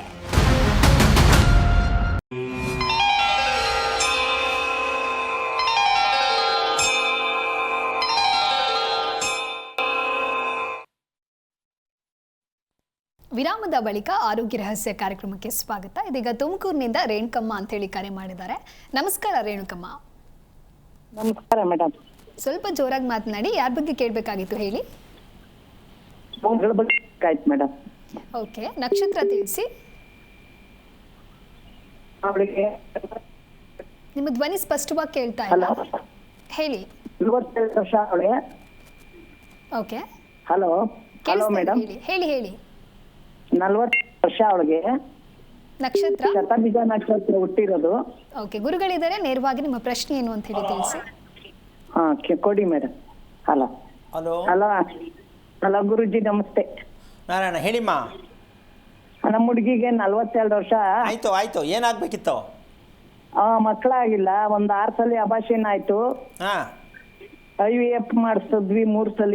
IVI ಮಾಡಿಸಿದ್ವಿ, ದೇವ್ರು ದಿಂಡ್ರು ಎಲ್ಲ ಮಾಡಿಸಿದ್ವಿ.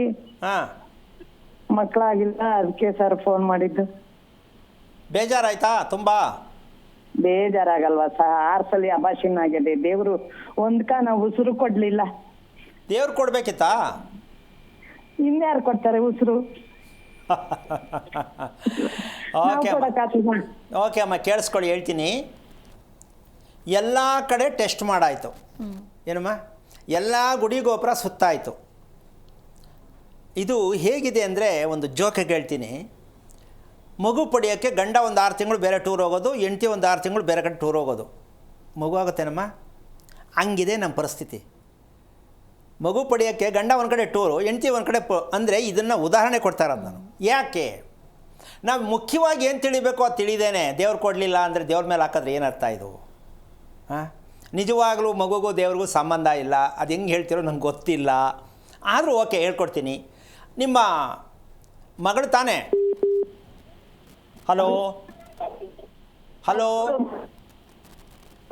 ಹಲೋ, ಕೇಳಿಸ್ತಾ ಇದೆಯಮ್ಮ? ನೀವು ಮಾತಾಡ್ತಾರವಲ್ಲ.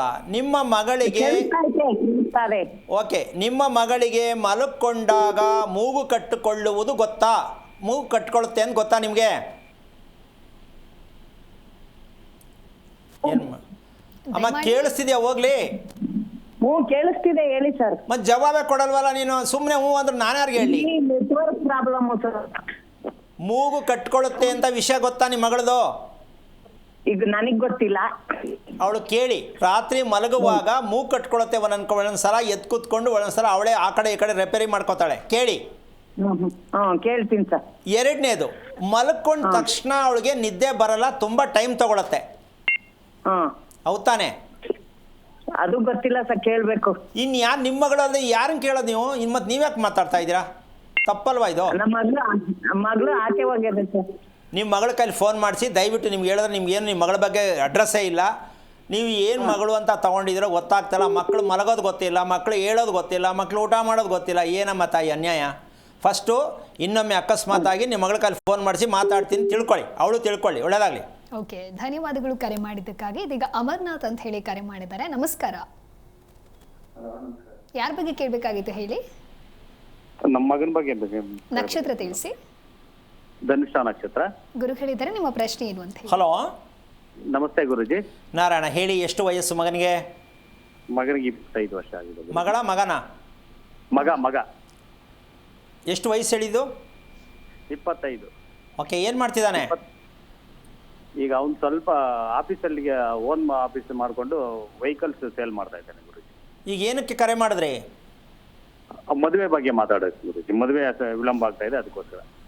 ಎಷ್ಟು ವರ್ಷದಿಂದ ಪ್ರಯತ್ನ ಪಡ್ತಾ ಇದ್ದೀರಾ ಮಗು ಮದುವೆ ಮಾಡಬೇಕು ಮಗನಿಗೆ ಅಂತ? 1.5 ವರ್ಷದಿಂದ ಪ್ರಯತ್ನ ಮಾಡ್ತೀನಿ. ಯಾಕೆ ನಿಮಗೆ ಸೆಟ್ ಆಗ್ತಾ ಇಲ್ವಾ? ಹುಡುಗಿರಿಗೆ ಹುಡುಗ ಸೆಟ್ ಆಗ್ತಾ ಇಲ್ವಾ? ಹುಡುಗಿ ನೋಡ್ತಾರೆ ಗುರುಜಿ, ಇವನು ಹುಡುಗಿ ಸೆಟ್ ಆಗ್ತಾ ಇಲ್ಲ. ಹುಡುಗಿ ಸಣ್ಣ ದಪ್ಪ ಅಂತ ಇವನು ಹೇಳ್ತಾ ಇದ್ದಾನೆ ಗುರುಜಿ, ಅಷ್ಟೇ. ನಿಮ್ಮ ಮಗನೇ ಸಣ್ಣ ದಪ್ಪ ಅಂತ ಹೇಳ್ತಾನಾ? ಹೌದು ಗುರುಜಿ. ಆಮೇಲೆ ಮದುವೆ ಮಾಡ್ಕೊಂಡು ನಮ್ಗೆ ಹೆಂಗೆ ಬೇಕಾಗ ಮಾಡ್ಕೊಳ್ಳೋದಪ್ಪ. ಅದನ್ನ ಹೇಳಿದ್ರೆ ಕೂಡ ಅವ್ರು ಕೇಳ್ದೆ ಇಲ್ಲ ಗುರುಜಿ, ಅದಕ್ಕೋಸ್ಕರ ನೀವು ಗುರುಜಿ ಅಲ್ಲ, ಮೊದಲೇ ರೆಡಿ ಸಿಕ್ಕಿಲ್ಲ, ನಾವು ರೆಡಿ ಮಾಡ್ಕೊಳ್ಳೋದು. ಇಷ್ಟೇ ಸಿಂಪಲ್ ಮದುವೆ. ರೆಡಿ ಇಲ್ಲ, ದಪ್ಪ ಇದೆಯಾ ಸಣ್ಣ ಮಾಡ್ಕೊಳ್ಳೋಣ ಬಾ, ಸಣ್ಣ ಇದೆಯಾ ದಪ್ಪ ಮಾಡ್ಕೊಳ್ಳೋಣ ಬಾ, ಅದು ನಮ್ಮ ಕೈಲೈತೆ. ನಮ್ಮ ಪದಾರ್ಥ ಅಂದಮೇಲೆ ಮಾಡ್ಕೋಬೇಕಲ್ವಾ? ಅದಕ್ಕೆ ಯಾಕೆ ಸಣ್ಣ ದಪ್ಪ ತೂಕ ಹಾಕ್ಬಿಟ್ಟು ಮದುವೆ ಮಾಡ್ಕೊಳಕ್ಕಾಗತ್ತೆ? ಈ ಜೀವಮಾನದಲ್ಲಿ ಸಾಧ್ಯನೇ ಇಲ್ಲ. ಯಾವತ್ತು ಕೇಳಿದ್ರು ಈಗ ಬೇಡ ಬೇಡ ಬೇಡ ಅಂತ ಇದ್ದಾನೆ. ಅವನು ಸಮಾಧಾನವಾಗಿ ಚೆನ್ನಾಗಿ ಉಸಿರಾಡ್ತಾ ಇದ್ದಾನೆ ಅಂತ ನಿಮಗೆ ನಂಬಿಕೆ ಇದೆಯಾ? ನಿಮ್ಮ ಮಗನಿಗೆ ತುಂಬ ಸಮಾಧಾನವಾಗಿದ್ದಾನೆ, ಚೆನ್ನಾಗಿ ಉಸಿರಾಡ್ತಾ ಇದ್ದಾನೆ, ನಂಬಿಕೆ ಇದೆಯಾ ನಿಮಗೆ? ಇದೆ ಸರ್. ಇದೆಯಾ? ಇದೆ. ಅವನು ಯಾವಾಗಲೂ ಬೇಜಾರಾಗಿ ಹೇಳೋದೇ ಇಲ್ಲ, ಬೇಜಾರಿದೆ ಅಂತ ಹೇಳೋದೇ ಇಲ್ಲ ಅವನು. ಹೌದು ಗುರುಜಿ, ಸತ್ಯ. ಮತ್ತು ಸಮಾಧಾನ ಅವನೇ ಅಂದ್ರಿ. ಅದಕ್ಕೆ ಮುಂದುವರೆದ ಭಾಗ ಇನ್ನೊಂದು ಗುರುತು ಹೇಳ್ತೀನಿ ನಿಮಗೆ. ಹೇಳಿ ಗುರು. ನಿಮ್ಮ ಮಗನ ಯಾವುದೇ ಒಂದು ಕೂತಿದ್ದಾಗ ಅಕಸ್ಮಾತಾಗಿ ಸೊಳ್ಳೆ ಕಚ್ಚಿದ್ರೆ, ಇನ್ನೊಂದು ಕಚ್ಚಿದ್ರೆ ಸ್ವಲ್ಪ ನವೆ ಥರ ಅಲ್ಲೇ ಗುರುತು ಬರುತ್ತೆ ಅಂತ ಗುರುತಿಸಿದ್ದೀರಾ? ನವೆ ಥರ ಬರುತ್ತೆ ಅಂದರೆ ಕೈ ಆಡಿಸ್ತಾನಲ್ಲ, ಆ ಜಾಗದಲ್ಲಿ ಏನಾದ್ರು ಒಂಚೂರು ಕರೆ ಉಳ್ಕೊಳ್ಳುತ್ತೆ, ಗುಳ್ಳೆ ಥರ ಆಗುತ್ತೆ, ಆಮೇಲೆ ವಾಸಿ ಆಗುತ್ತೆ. ಹೌದು ಗುರುಜಿ. ಈಗ ಇದ್ರ ಅರ್ಥ ತಿಳ್ಕೊಳ್ಳಿ ದಯವಿಟ್ಟು. ಏನು ಓದಿದ್ದೀರಾ? ನಾ ಗುರುಜಿ 8ನೇ ಕ್ಲಾಸ್ ಓದಿದ್ರು ಗುರುಜಿ. ಸಾಕು, ಬೇಕಾದಷ್ಟು. ಇಲ್ಲಿ ಯಾಕೆ ವಿಷಯ ಹೇಳಿದೆ ಅಂದರೆ, ಗುರುಜಿ, ಭಗವಂತ ನಮ್ಮ ದೇಹದಲ್ಲಿ ಇದ್ದಾನೆ, ಭಗವಂತ ನಮ್ಮ ದೇಹದಲ್ಲಿ ಇದ್ದಾನೆ, ಹೌದಲ್ಲ? ಇದ್ದ ಮೇಲೆ ಗುರ್ತಾಗಬೇಕು. ಆ ಗುರುತು ಏನು ಅಂದರೆ, ನಮ್ಮ ಇಂದ್ರಿಯಗಳ ಭಾಗದಲ್ಲಿ ಭಗವಂತ ಎಚ್ಚರಿಕೆ ಕೊಡ್ತಾನೆ, ನಿನಗಿದು ಡ್ಯಾಮೇಜ್ ಆಗಿದೆ, ಸರಿ ಮಾಡ್ಕೊ ಅಂತ. ಎಂಥ ರಿಯಲ್ ಡಾಕ್ಟ್ರ್ ಇದ್ದಾರೆ ಲೆಕ್ಕ ಹಾಕೊಳ್ಳಿ ನಮ್ಮೊಳಗಡೆ, ಹೌದಲ್ಲ? ಆ ರಿಯಲ್ ಡಾಕ್ಟ್ರ್ ಇದ್ದಾರೆ ಅನ್ನೋದಕ್ಕೆ ಈಗ ನಾನು ಚರ್ಮದ ಬಗ್ಗೆ ಮಾಹಿತಿ ಕೊಟ್ಟೆ. ಇಂದ್ರಿಯಗಳಲ್ಲಿ ಚರ್ಮನೂ ಕೂಡ ಭಗವಂತನ ಕೊಟ್ಟಿರ್ತಕ್ಕಂಥ ಒಂದು ಅನುಗ್ರಹ. ಎಲ್ಲರೂ ನೋಡೋಕ್ಕೆ ಚೆನ್ನಾಗಿ ಕಾಣಿಸಲ್ಲ, ಕೆಲವರಷ್ಟೇ ಚೆನ್ನಾಗಿ ಕಾಣಿಸ್ತಾರೆ. ಇದು ವಿಷಯ ಇಷ್ಟೇ. ಭಗವಂತ ವಾಸಸ್ಥಾನ ಎಲ್ಲೆಲ್ಲಿ ಅಂತ ಹೇಳ್ತಕ್ಕಂಥ ವಿಷಯಕ್ಕೆ ಬಂದರೆ, ಎಲ್ಲ ಕಡೆ ವಾಸ ಮಾಡ್ತಾನೆ ಅಂತ ಹೇಳೋ ನಾವು, ದೇಹದ ಭಾಗಗಳಲ್ಲಿ ಇಂದ್ರಿಯಗಳಲ್ಲಿ ಏನೇನು ತೊಂದರೆ ಆಗ್ತಾ ಇದೆ ಅದು ಭಗವಂತನ ಹೇಳ್ತಾ ಇರತಕ್ಕಂಥ ಮೆಸೇಜ್ ಅಂತ ನಾವು ಯಾಕೆ ತಿಳ್ಕೊಂಡಿಲ್ಲ? ಇನ್ನು ತಿಳ್ಕೊಬೇಕು ಅಂತ ಬೇಡ ಅಂತೇಮ್ಮ ಹಂಗೆ ಅನುಭವಿಸೋದು. ಅದು ಡಾಕ್ಟ್ರ್ ಹತ್ರ ಹೋಗಿ ಕೇಳೋದು. ಅಲ್ಲ ರೀ, ಡಾಕ್ಟ್ರಿಗಿನ್ನ ದೊಡ್ಡ ಡಾಕ್ಟ್ರು ಭಗವಂತನೇ ನಿಮ್ಮಲ್ಲಿದ್ದಾಗಬೇಕಾದ್ರೆ ನೀವು ಅದನ್ನು ಹುಡುಕಿ ಸರಿ ಮಾಡ್ಕೊಳ್ಳದೆ. ಯಜಮಾನ್ರೆ, ಅರ್ಥ ಆಗ್ತಾ ಇದೆಯಾ, ಬೇಜಾರಾಗ್ತಾ ಇದೆಯಾ? ಅರ್ಥ ಆಗ್ತಾ ಇದೆ ಗುರುಜಿ. ಏನಿಲ್ಲ, 3 ವರ್ಷಕ್ಕೆ ಮುಂಚೆ ಒಂದು ಹಾವು ಕಚ್ಚಿತ್ತು ಗುರುಜಿ ಅವರು. ಎಲ್ಲಿ? ಇಲ್ಲೇ ಗುರುಜಿ, ಕೇರ್ ಪ್ರೋಮ್ ಹತ್ರನೇ. ಆಮೇಲೆ ಮೆಡಿಸಿನ್ ಕೊಡ್ಸಿದ್ರಾ? ಬೋರಿಂಗ್ ಹಾಸ್ಪಿಟ್ಲಿಗೆ ತಗೊಂಡೋದ್ರಿ. ಇಮಿಡಿಯೇಟ್ಲಿ ತಗೊಂಡೋಗಿ ಟ್ರೀಟ್ಮೆಂಟ್ ಎಲ್ಲ ಆಯಿತು. ಒಂದೊಂದು 3 days 4 days ಆದ್ಮೇಲೆ ಈ ಹೆಬ್ಬಾವ್ ತರ ಬರುತ್ತಲ್ಲ ಗುರುಜಿ, ಸಣ್ಣದು ಹಿಡ್ಕೊಂಡ್ಬಿಟ್ರೆ ಕಚ್ಚಿ, ಅದು ಕಂಡ ಆ ಸ್ನೇಕ್ ಬಾಬುಗೆ, ಮೈಸೂರು ಸ್ನೇಕ್ ಬಾಬುಗೆ ಫೋನ್ ಮಾಡಿದ್ರೆ ಅವರು ಹೇಳಿದ್ರು ಇಮಿಡಿಯೇಟ್ಲಿ ಅಡ್ಮಿಟ್ ಮಾಡಿ ಅಂತ. ಆಮೇಲೆ 3 ದಿವಸ ಆದ್ಮೇಲೆ 3-4 ದಿವಸ ಅಡ್ಮಿಟ್ ICU ಅಲ್ಲಿ ಇದ್ರು ಗುರುಜಿ. ಓಕೆ, ಈಗ ಅವನಿಗೆ ಮಂಡಿ ಕಾಲು ಎರಡರಲ್ಲಿ ಯಾವ್ದು ನೋವು ಅಂತ ಯಾವಾಗಾರ ಹೇಳಿದಾನೆ? ಇಲ್ಲ, ಯಾವ್ದು ನೋವಿಲ್ಲ ಅಂತ ಹೇಳಿಲ್ಲ. ಕೆಳಗಡೆ ಎಡಗಾಲು ಬೆರಳಿಗೆ, ಫಸ್ಟ್ ಬೆರಳಿಗೆ, ಸೆಕೆಂಡ್ ಬೆರಳಿಗೆ ಕಚ್ಚಿದ್ದು. ಓಕೆ, ಇರಲಿ. ಇಲ್ಲಿ ಅವನನ್ನು ಕೇಳಿ ಲೈಟಾಗಿ ಯಾವಾಗಾದರೂ ಅವನ ವಯಸ್ಸಿಗೆ ತಕ್ಕಂತೆ ಪರ್ಸ್ನಾಲಿಟಿ ಇದ್ದಾನೆ, ಸ್ವಲ್ಪ ಜಾಸ್ತಿ ಇದ್ದಾನೆ ಅಂತ ನಿಮ್ಮ ಏನು ಗಮನಿಸಿದ್ರಾ ನೀವು? ಗುರುಜಿ ಅವ್ನು ತುಂಬಾ ಸಣ್ಣ ಇದ್ದ, ಇತ್ತೀಚೆಗೆ ಒಂದು 3 ವರ್ಷದಿಂದ ಈಗ ಮೀಡಿಯಂ ನಾರ್ಮಲ್ ಆಗಿದ್ದಾನೆ ಗುರುಜಿ. ಜಿಮ್ಗೆಲ್ಲ ಹೋಗಿ ನಾರ್ಮಲ್ ಆಗಿದ್ದಾನೆ. ಇನ್ನು ಜಾಸ್ತಿ ಹೋಗ್ತಾ ಸ್ವಲ್ಪ ಜಾಸ್ತಿ ಇಂಪ್ರೂವ್ಮೆಂಟ್ ಆಗ್ತಾ ಇರ್ತಾನೆ, ಅಂದರೆ ದಪ್ಪ ಆಗೋದಕ್ಕೆ ಇನ್ನು ಮುಂದೆ ಹೋಗ್ತಾ ಜಾಸ್ತಿ ಆಗತ್ತದು. ಕಾರಣ ಏನು ಅಂತಂದರೆ ಅವನಿಗೆ ಪಚನ ಕ್ರಿಯೆ, ಅಂದರೆ ಊಟ ಮಾಡಿದ್ದು ಕ್ಲಾರಿಟಿಯಾಗಿ ಸಿಸ್ಟಮ್ ಇಲ್ಲ ಊಟದಲ್ಲಿ. ಹೌದು ಗುರುಜಿ. ಈಗ ಊಟದಲ್ಲಿ ಸಿಸ್ಟಮ್ ಇಲ್ಲ ಅಂದರೆ ಹೆಂಡ್ತಿ ಮುಂದೆ ಕೂತ್ಕೊಂಡು ಚೆನ್ನಾಗಿ ಕಾಣಿಸಲ್ಲ. ಹೆಂಡ್ತಿ ಹೆಂಗೆಂಗೋ ಕಾಣಿಸ್ತಾಳೆ, ಬೈದು ಬಿಡ್ತಾನೆ ಎದ್ದೋಗು ಅಂತ. ಸ್ವಲ್ಪ ಯೋಚನೆ ಮಾಡಿ. ಹೌದು ಗುರುಜಿ. ಊಟನೇ ಚೆನ್ನಾಗಿಲ್ಲ ಅಂದರೆ ಹೆಂಡ್ತಿ ಹೆಂಗೆ ಚೆನ್ನಾಗಿ ಕಾಣಿಸ್ತಾಳೆ, ಅವನು ಏನೂ ಚೆನ್ನಾಗಿ ಕಾಣಿಸಲ್ಲ. ಕೆಲವರು ಬೈತಾರೆ, ಏನು ಮುಂದೆ ಕೂತ್ಕೊಂಡಿದ್ದೆ ಮಾರಮ್ಮನಂಗೆ, ಹೋಗಿ ಅಡುಗೆ ಮನೆಗೆ ಅಂತ. ಹೆಂಡ್ತಿ ಮಾರಮ್ಮ ಕಂಡಂಗೆ ಕಾಣ್ತಾಳು ಏನೋ ನಂಗೆ ಗೊತ್ತಿಲ್ಲ. ಮಾಡ್ಕೊಳ್ಳೋಗಿ ಮಾರಮ್ಮ ಅಂತ ಗೊತ್ತಾಗ್ಲಿಲ್ವಾ? ಅಂದರೆ ಆಹಾರವನ್ನು ಯಾರು ಇಷ್ಟಪಡಲ್ವೋ ಹೆಂಡ್ತಿ ಇಷ್ಟ ಆಗಲ್ಲ. ಇಷ್ಟ ಆಗಲ್ಲ ಅಂದರೆ ಮುಂದೆ ನೀವೇ ಅಡ್ಜಸ್ಟ್ ಮಾಡ್ಕೊಳ್ಳಿ, ಯಾವ್ಯಾವ್ದು ಇಷ್ಟ ಆಗಲ್ಲ ಅಂತ ನಾನು ಹೇಳೋಕ್ಕಾಗಲ್ಲ. ಇನ್ಯಾಕೆ ಮದುವೆ? ನೋಡಿ, ಯಾಕೆ ವಿಚಾರ ಹೇಳ್ತಾ ಇದ್ದೀನಿ ಅಂದರೆ, ನೀವು ಹುಡುಗಿರು ಹುಡುಕೊಂಡು ಕಾಲ ಕಳ್ಕೊಂಡು ಆ ಹುಡುಗನಿಗೆ 25 ವರ್ಷ ತಗೊಂಡು ಮುಂದೆ ಇಟ್ಬಿಟ್ಟಿದ್ದೀರಾ. 21ಕ್ಕೆ ಮದುವೆ ಮುಗಿಸ್ಬೇಕಿತ್ತು. ಅವನ ನಕ್ಷತ್ರದ ಪ್ರಕಾರ ಅವನು ತುಂಬ ಮಾಸ್ಟರ್ ಮೈಂಡು, ಗುಮ್ಮ, ಮಾತಾಡಲ್ಲ, ಒಳಗಡೆನೇ ಮ್ಯಾಥಮೆಟಿಕ್ಸ್ ಮಾಡ್ತಾನೆ. ಸತ್ಯ ಗುರುಜಿ. ನೀವು ನನ್ನ ಮಗ ತುಂಬ ಸಾಫ್ಟು, ಯಾವ ಸವಾಸಕ್ಕೂ ಹೋಗಲ್ಲ, ಇದೊಂಥರ ಕತೆ. ಜಾಸ್ತಿ ಮಾತಾಡ್ರೆ ಹೈಪರ್ ಆ್ಯಕ್ಟಿವ್ ಸ್ವಾಮಿ ನಮ್ಮ ಮಗ ಅಂತಾನೆ. ಇದು ಏನ್ರಿ ಈ ಭಾಷೆಗಳು ಹೆಂಗೆ ಬಳಸ್ತಾನೆ ನಂಗೆ ಅರ್ಥ ಆಗ್ತಾಯಿಲ್ಲ. ಅರ್ಥವಿಲ್ಲದ ಮಾತಾಡಿದ್ರೆ ಹೈಪರ್ ಆ್ಯಕ್ಟಿವ್ ಅಂತೆ, ಏನೂ ಮಾತಾಡಿಲ್ಲ ತುಂಬ ಸಾಫ್ಟ್ ಅಂತೆ. ಸೊ ಹೀಗಾಗಿ ನೀವು ಮಕ್ಕಳ ವಿಷಯದಲ್ಲಿ ಮದುವೆ ಮಾಡೋಕ್ಕೆ ಮುಂಚೆ ನಿಮ್ಮ ಪ್ರಕಾರವಾಗಿ ಎಲ್ಲ ತಂದೆ ತಾಯಿಗಳಿಗೆ ನಾನು ಇದೊಂದು ವಿಚಾರ ಹೇಳೋಕ್ಕೆ ಇಷ್ಟಪಡ್ತೀನಿ. ದಯವಿಟ್ಟು ಮಕ್ಕಳಿಗೆ ಮದುವೆ ಆಗ್ತಾ ಇಲ್ಲ ಅಂದ ಮೇಲೆ ನಾವು ತಿಳ್ಕೊಳ್ಳೋದಕ್ಕೆ ಭಗವಂತ ಇದು ನೋಟಿಸ್ ಕೊಟ್ಟಿದ್ದಾನೆ ಅಂತ ದಯವಿಟ್ಟು ತಿಳ್ಕೊಳ್ಳಿ. ಹೋಗ್ಬಿಟ್ಟು ಯಾರ ಹತ್ರನೋ ದೇವ್ರಿಗೆ ಹೋಗ್ಬಿಟ್ಟು ಮರಿ ಕೂದ್ಬಿಟ್ಟು ಅರ್ಕೆ ಹೊತ್ಕೊಂಡ್ಬಿಟ್ಟು ಬಲವಂತಕ್ಕೆ ಬ್ರೋಕರ್ ಹಿಡಿದು ಮದುವೆ ಮಾಡಿ ಮಕ್ಕಳನ್ನ ತಳ್ಳಬೇಡಿ. ಭಗವಂತ ಅಲ್ಲಿ ಕೇಳ್ತಾನೆ, ನೀನು ನಿಮ್ಮ ಮಗಳಿಗೆ ಯಾವ ರೀತಿಯಾಗಿ ಈ ಭೂಮಿಯಲ್ಲಿ ಸರಿ ಮಾಡಿ ಬಂದಿದ್ಯಾ, ನಿಂತ್ಕೋ ಅಲ್ಲಿ ಅಂತ ನಿಲ್ಲಿಸ್ತಾನೆ. ಮತ್ತೆ ಶತ್ರುವಾಗಿ ಇನ್ನೊಂದು ಜನ್ಮಕ್ಕೆ ನಿಮ್ಮ ಜೊತೆಯಲ್ಲೇ ಹುಟ್ಟುತ್ತಾನೆ. ಇದನ್ನು ಪ್ರತಿಯೊಬ್ಬರು ಪ್ರಜ್ಞಾವಂತರಾಗಬೇಕು. ನಮ್ಗೆ ಯಾಕೆ ಹಿಂದಿನ ಜನ್ಮದ ಕರ್ಮ ಐತೆ, ನಾನು ಏನು ಕರ್ಮ ಮಾಡಿದ್ನೋ ಅಂತ ಯಾರು ತಲೆ ಕೆಚ್ಕೋತೀರೋ, ನೀವು ನಿಮ್ಮ ಮಕ್ಕಳನ್ನು ಕರ್ತವ್ಯಪೂರ್ವಕವಾಗಿ ಪೋಷಣೆ ಮಾಡಲಿಲ್ಲ ಅಂದರೆ ಎಷ್ಟು ಜನ್ಮ ಎತ್ತರೂ ನಿಮ್ಮ ಹೊಟ್ಟೆಯಲ್ಲೇ ಹುಟ್ಟಿ ರಿವೆಂಜ್ ಮಾಡಿ ನಿಮಗೆ ತಲೆ ಮೇಲೆ ಹೊಡೆದು ಆಸ್ತಿ ಕಿತ್ಕೊಳ್ಳುವಂಥ ಮಟ್ಟಕ್ಕೆ ಇವತ್ತು ನೋಡ್ತಾ ಇದ್ದೀರಾ. ಮಾಧ್ಯಮದಲ್ಲಿ ಬೇಕಾದಷ್ಟು ಬರ್ತಾ ಇದೆ. ಕೊಲೆ ಮಾಡ್ತಾ ಇರೋದು ಯಾಕೆ ಅಂತಂದರೆ ಶತ್ರುಗಳು ರೋಡಲ್ಲಿಲ್ಲ, ನಿಮ್ಮ ಮನೆಯ ಒಳಗಡೆ ಇರುವ ಮಕ್ಕಳೇ ಶತ್ರುಗಳು ಆಗಿರ್ತಾರೆ. ಹೆಂಡ್ತಿನೂ ಹೌದು, ಗಂಡನೂ ಹೌದು, ಮಗನೂ ಹೌದು, ಮಗಳೂ ಹೌದು, ಯಾರು ಬೇಕಾರಾಗ್ಬೋದು. ಇದಕ್ಕೆಲ್ಲ ಕಾರಣ ನಾವು ಈ ಸತ್ಯವನ್ನು ಅರ್ಥ ಮಾಡಿಕೊಳ್ಳದೆ ಜೀವನದಲ್ಲಿ ಶಾಸ್ತ್ರ ಕೇಳಿಕೊಂಡು ಕಣಿ ಕೇಳಿಕೊಂಡು ದೇವ್ರ ಹತ್ರ ಕೂತ್ಕೊಂಡು ಹತ್ಕೊಂಡು ನಮ್ಮ ಜೀವನನ ಹಾಳು ಮಾಡ್ಕೋತಾ ಇದ್ದೀವಿ. ವೈಯಕ್ತಿಕವಾಗಿ ನಾನು ಮನುಷ್ಯ ಅಂತ ಆಗಿದ್ದೀನಿ ಅನ್ನೋದನ್ನು ಬಿಟ್ಟು ಭಗವಂತನ ಆಗಬೇಕು ಅಂತ ಯಾರು ಪ್ರಯತ್ನ ಮಾಡ್ತಿರೋ, ನಾನು ಮನುಷ್ಯ ಅಲ್ಲ ನಾನು ಭಗವಂತನ ಆಗಬೇಕು ಅಂತ ಯಾರು ಪ್ರಯತ್ನ ಮಾಡ್ತಿರೋ ಆವತ್ತು ನಿಮಗೆ ಭಗವಂತ ಹತ್ರ ಆಗ್ತಾನೆ. ನೀವೇ ಹೇಳ್ಕೊತೀರಾ ದೇವ್ರ ದೇವಸ್ಥಾನದಲ್ಲಿದ್ದಾರೆ ಅಂತ, ಆ ಕಾರಣದಿಂದಾಗಿ ದೇವ್ರು ದೂರ ಮಾಡ್ತಾ ಇದ್ದೀರಾ, ನಿಮ್ಗೆ ಯಾವುದೂ ಹತ್ರ ಇಲ್ಲ. ಆಮೇಲೆ ಮತ್ತೆ ದೇವಸ್ಥಾನದಲ್ಲಿ ಕೂತ್ಕೊಂಡು ದೇವ್ರ ಹತ್ರ ಅಳುತ್ತೀರಾ. ಈ ಪ್ರಜ್ಞೆ ನಿಮ್ಗೆಲ್ರಿಗೂ ಅರ್ಥ ಆಗಬೇಕು. ನಾನು ದೇವರಾಗಬೇಕು, ಮಾನವ ಮಾಧವನಾಗಬೇಕು ಅನ್ನುವ ಒಂದು ಸಂಕಲ್ಪವನ್ನು ಮಕ್ಕಳಿಗೆ ಹೇಳಿಕೊಡಿ. ನೀವು ಮಾಡಿ, ಮಕ್ಕಳಿಗೂ ಹೇಳ್ಕೊಡ್ತಾ ಇಲ್ಲ, ಆ ಮಕ್ಕಳಿಗೂ ಆಸೆ ಹುಟ್ಟಿಸ್ತಾ ಇದ್ದೀರಾ. ನೀನು ಇಂಜಿನಿಯರ್ ಆಗು, ಡಾಕ್ಟ್ರಾಗು, ನೀನು ಆ ಕೆಲಸಕ್ಕೆ ಹೋಗು, ಮಕ್ಕಳಿಗೆ ಆಸೆ ಹುಟ್ಟಿಸ್ತಾ ಇದ್ದೀರಾ. ಮಕ್ಕಳ ಭವಿಷ್ಯ ಹಾಳಾಗ್ತಾ ಇದೆ. ಅದನ್ನು ಹೇಳ್ಕೊಂಡು ನೀವು ಜೀವನದಲ್ಲಿ ನಿಮಗೇನು ಸಿಕ್ಕಿಲ್ಲ, ನೀವೂ ಕಷ್ಟ ಅನುಭವಿಸ್ತಾ ಇದ್ದೀರಾ. ಅಪ್ಪನೂ ಸುಖ ಇಲ್ಲ, ಮಗನಿಗೂ ಸುಖ ಇಲ್ಲ, ಅವನಿಗೂ ಸುಖ ಇಲ್ಲ, ಮಗಳಿಗೂ ಸುಖ ಇಲ್ಲ. ಜೀವನ ಪರ್ಯಂತ ಹಿಂಗೆ ಕಾಲ ಕಳೆದಿರೋದ್ರಿ ನಮ್ಮ ಭಾರತೀಯರು ಸೋಮಾರಿಗಳು. ಈ ವಿಷಯದಲ್ಲಿ ನಮ್ಮ ಭಾರತೀಯರು ಈ ವಿಷಯದಲ್ಲಿ ಸೋಮಾರಿಗಳಾಗಿದ್ದಾರೆ. ಏನು ಹೇಳ್ತೀರಾ ನಿಮ್ಮ ಪ್ರಕಾರ? ನಾನು ಹೇಳಿದ್ದು ಇಷ್ಟೊತ್ತು ಸತ್ಯ ಗುರುಜಿ. ಈಗ ಶಾಸ್ತ್ರ ಹೇಳೋರು ಇದೆಲ್ಲ ಹೇಳ್ತಾರಾ? ಇಲ್ಲ ಗುರುಜಿ. ಮತ್ತು ನಾವು ಹೋಗಿ ಕೇಳೋದು ಯಾರ ಹತ್ರ? ಶಾಸ್ತ್ರ ತಾನೇ ಕೇಳೋದು ಹೋಗಿ. ಶಾಸ್ತ್ರ ಕೇಳ್ತೀರಿ ಗುರುಜಿ, ನಾವ್ ಯಾರ ಹತ್ರ ಅಷ್ಟು ಹೋಗೋದಿಲ್ಲ ಗುರುಜಿ. ಅಲ್ಲಪ್ಪ, ಒಂದು ನಿಮಿಷ, ಅವ್ರು ಹೇಳೋದೇನು, ಯುಗಾದಿಗಾಗತ್ತೆ, ಸಂಕ್ರಾಂತಿಗಾಗತ್ತೆ, ಅಮಾವಾಸ್ಯೆ ಕಳೆದ ಮೇಲೆ ಆಗತ್ತೆ ಅಂತ ಹೇಳ್ತಾರೆ. ಹೌದು ಗುರುಜಿ, ಒಂದ್ಸರಿ ಕೇಳಿದ್ದಕ್ಕೆ ಏನೋ ಸರ್ಪದೋಷ ಇದೆ ಅಂತ ಹೇಳಿದ್ರು, ಹೋಗಿ ಮಾಡಿಸ್ಕೊಂಬಂದ್ರಿ ಗುರುಜಿ. ಈಗ ಅವ್ರ ಹತ್ರ ಹೋಗಿ ಕೇಳಿ, ಮದುವೆ ಯಾಕೆ ಮಾಡಿಸಿ, ಇನ್ನೂ ಮಾಡಿಸಿಲ್ಲ ಅಂತ. ಮನೆ ದೋಷ ಇದೆ ಅಂತಾರೆ ಗುರುಜಿ. ಅಷ್ಟೇ, ಇನ್ನೊಂದು ಹೇಳ್ತಾರೆ, ಇನ್ನೊಂದು ಮಾಡಿಸಿ. ಜೀವನ ಎಲ್ಲ ಬರೀ ಅವ್ರು ಹೇಳ್ತಾನೆ ಇರಲಿ, ನೀವು ಮಾಡ್ತಾನೆ ಇರಿ. ಅವ್ರು ಹೇಳೋದು ತಪ್ಪಲ್ಲ, ನೀವು ಮಾಡ್ತಿರೋದು ತಪ್ಪಲ್ಲ. ಆದರೆ ಸತ್ಯ ಯಾವುದು ಅಂತ ಇಬ್ಬರಿಗೂ ಗೊತ್ತಿಲ್ಲ, ಇದೇ ವಿಚಾರ. ಆ ಕಾರಣದಿಂದಾಗಿ ಎಲ್ಲೋ ಹೋಗಿ ಕೇಳೋ ಬದಲು ನೀವುಗಳೇ ಅರ್ಥ ಮಾಡ್ಕೊಳ್ಳಿ, ನಿಮ್ಮ ಕುಟುಂಬದ ಸತ್ಯವನ್ನು ನೀವೇ ತಿಳ್ಕೊಳ್ಳಿ ಅಂತಕ್ಕಂಥದ್ದೇ ಕಾರ್ಯಕ್ರಮದ ಮೂಲ ಉದ್ದೇಶ ಅಂತ ಪದೇ ಪದೇ ಇವತ್ತು ನಾನು 4 ಸಲ ಹೇಳ್ಬಿಟ್ಟೆ. ಇನ್ನು ಮೇಲೆ ನೀವು ಇದಕ್ಕೆ ಪ್ರಯತ್ನ ಪಡೋದಾದರೆ ಈ ಕಾರ್ಯಕ್ರಮದಲ್ಲಿ ಭಾಗವಹಿಸಿ, ಮಾತಾಡಿ, ಪ್ರಶ್ನೆಗೆ ಉತ್ತರ ತಿಳ್ಕೊಂಡು, ಭಕ್ತಿ ಇರಬೇಕು, ಶರಣಾಗತಿ ಆಗಬೇಕು.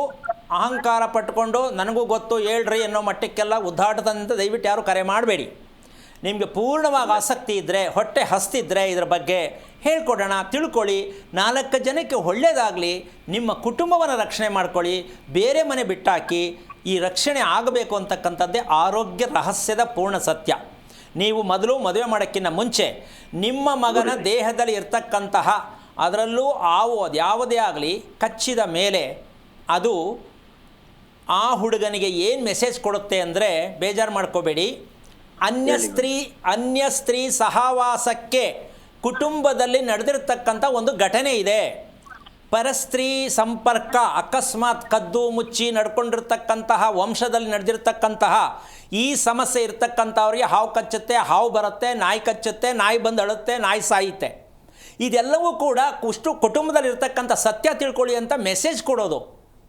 ನಾವು ಅದಕ್ಕೆ ಶಾಸ್ತ್ರ ಕೇಳಕ್ಕೆ ಹೋಗ್ತೀವಿ, ನಾಯಿ ಕಚ್ಬಿಡ್ತೀವಿ ಏನು ಮಾಡೋದು, ಹಾವು ಕಚ್ಬಿಡ್ತೀವಿ ಏನು ಮಾಡೋದು, ಇದೆಲ್ಲ ಸಿಮ್ಟಮ್ಸ್ ರೀ, ನಿಮ್ಮ ವಂಶ ಏನಾಗಿದೆ ತಿಳ್ಕೊಳ್ಳಿ ಅಂತ. ಇಲ್ಲ, ನಾವು ತಿಳ್ಕೊಳ್ಳಲ್ಲ, ಮಂಡುಗಳು ನಾವು. ಪ್ರಯತ್ನ ಮಾಡಿ ತಿಳ್ಕೊಳ್ಳಿ, ಮದುವೆ ಮಾಡೋದು ಮುಖ್ಯ ಅಲ್ಲ. ನಿಮ್ಮ ವಂಶದ ಕಥೆ ತಿಳ್ಕೊಳ್ಳದೆ ಮುಂದಕ್ಕೆ ಹೋಗಬೇಡಿ ದಯವಿಟ್ಟು. ಒಳ್ಳೆಯದಾಗಲಿ.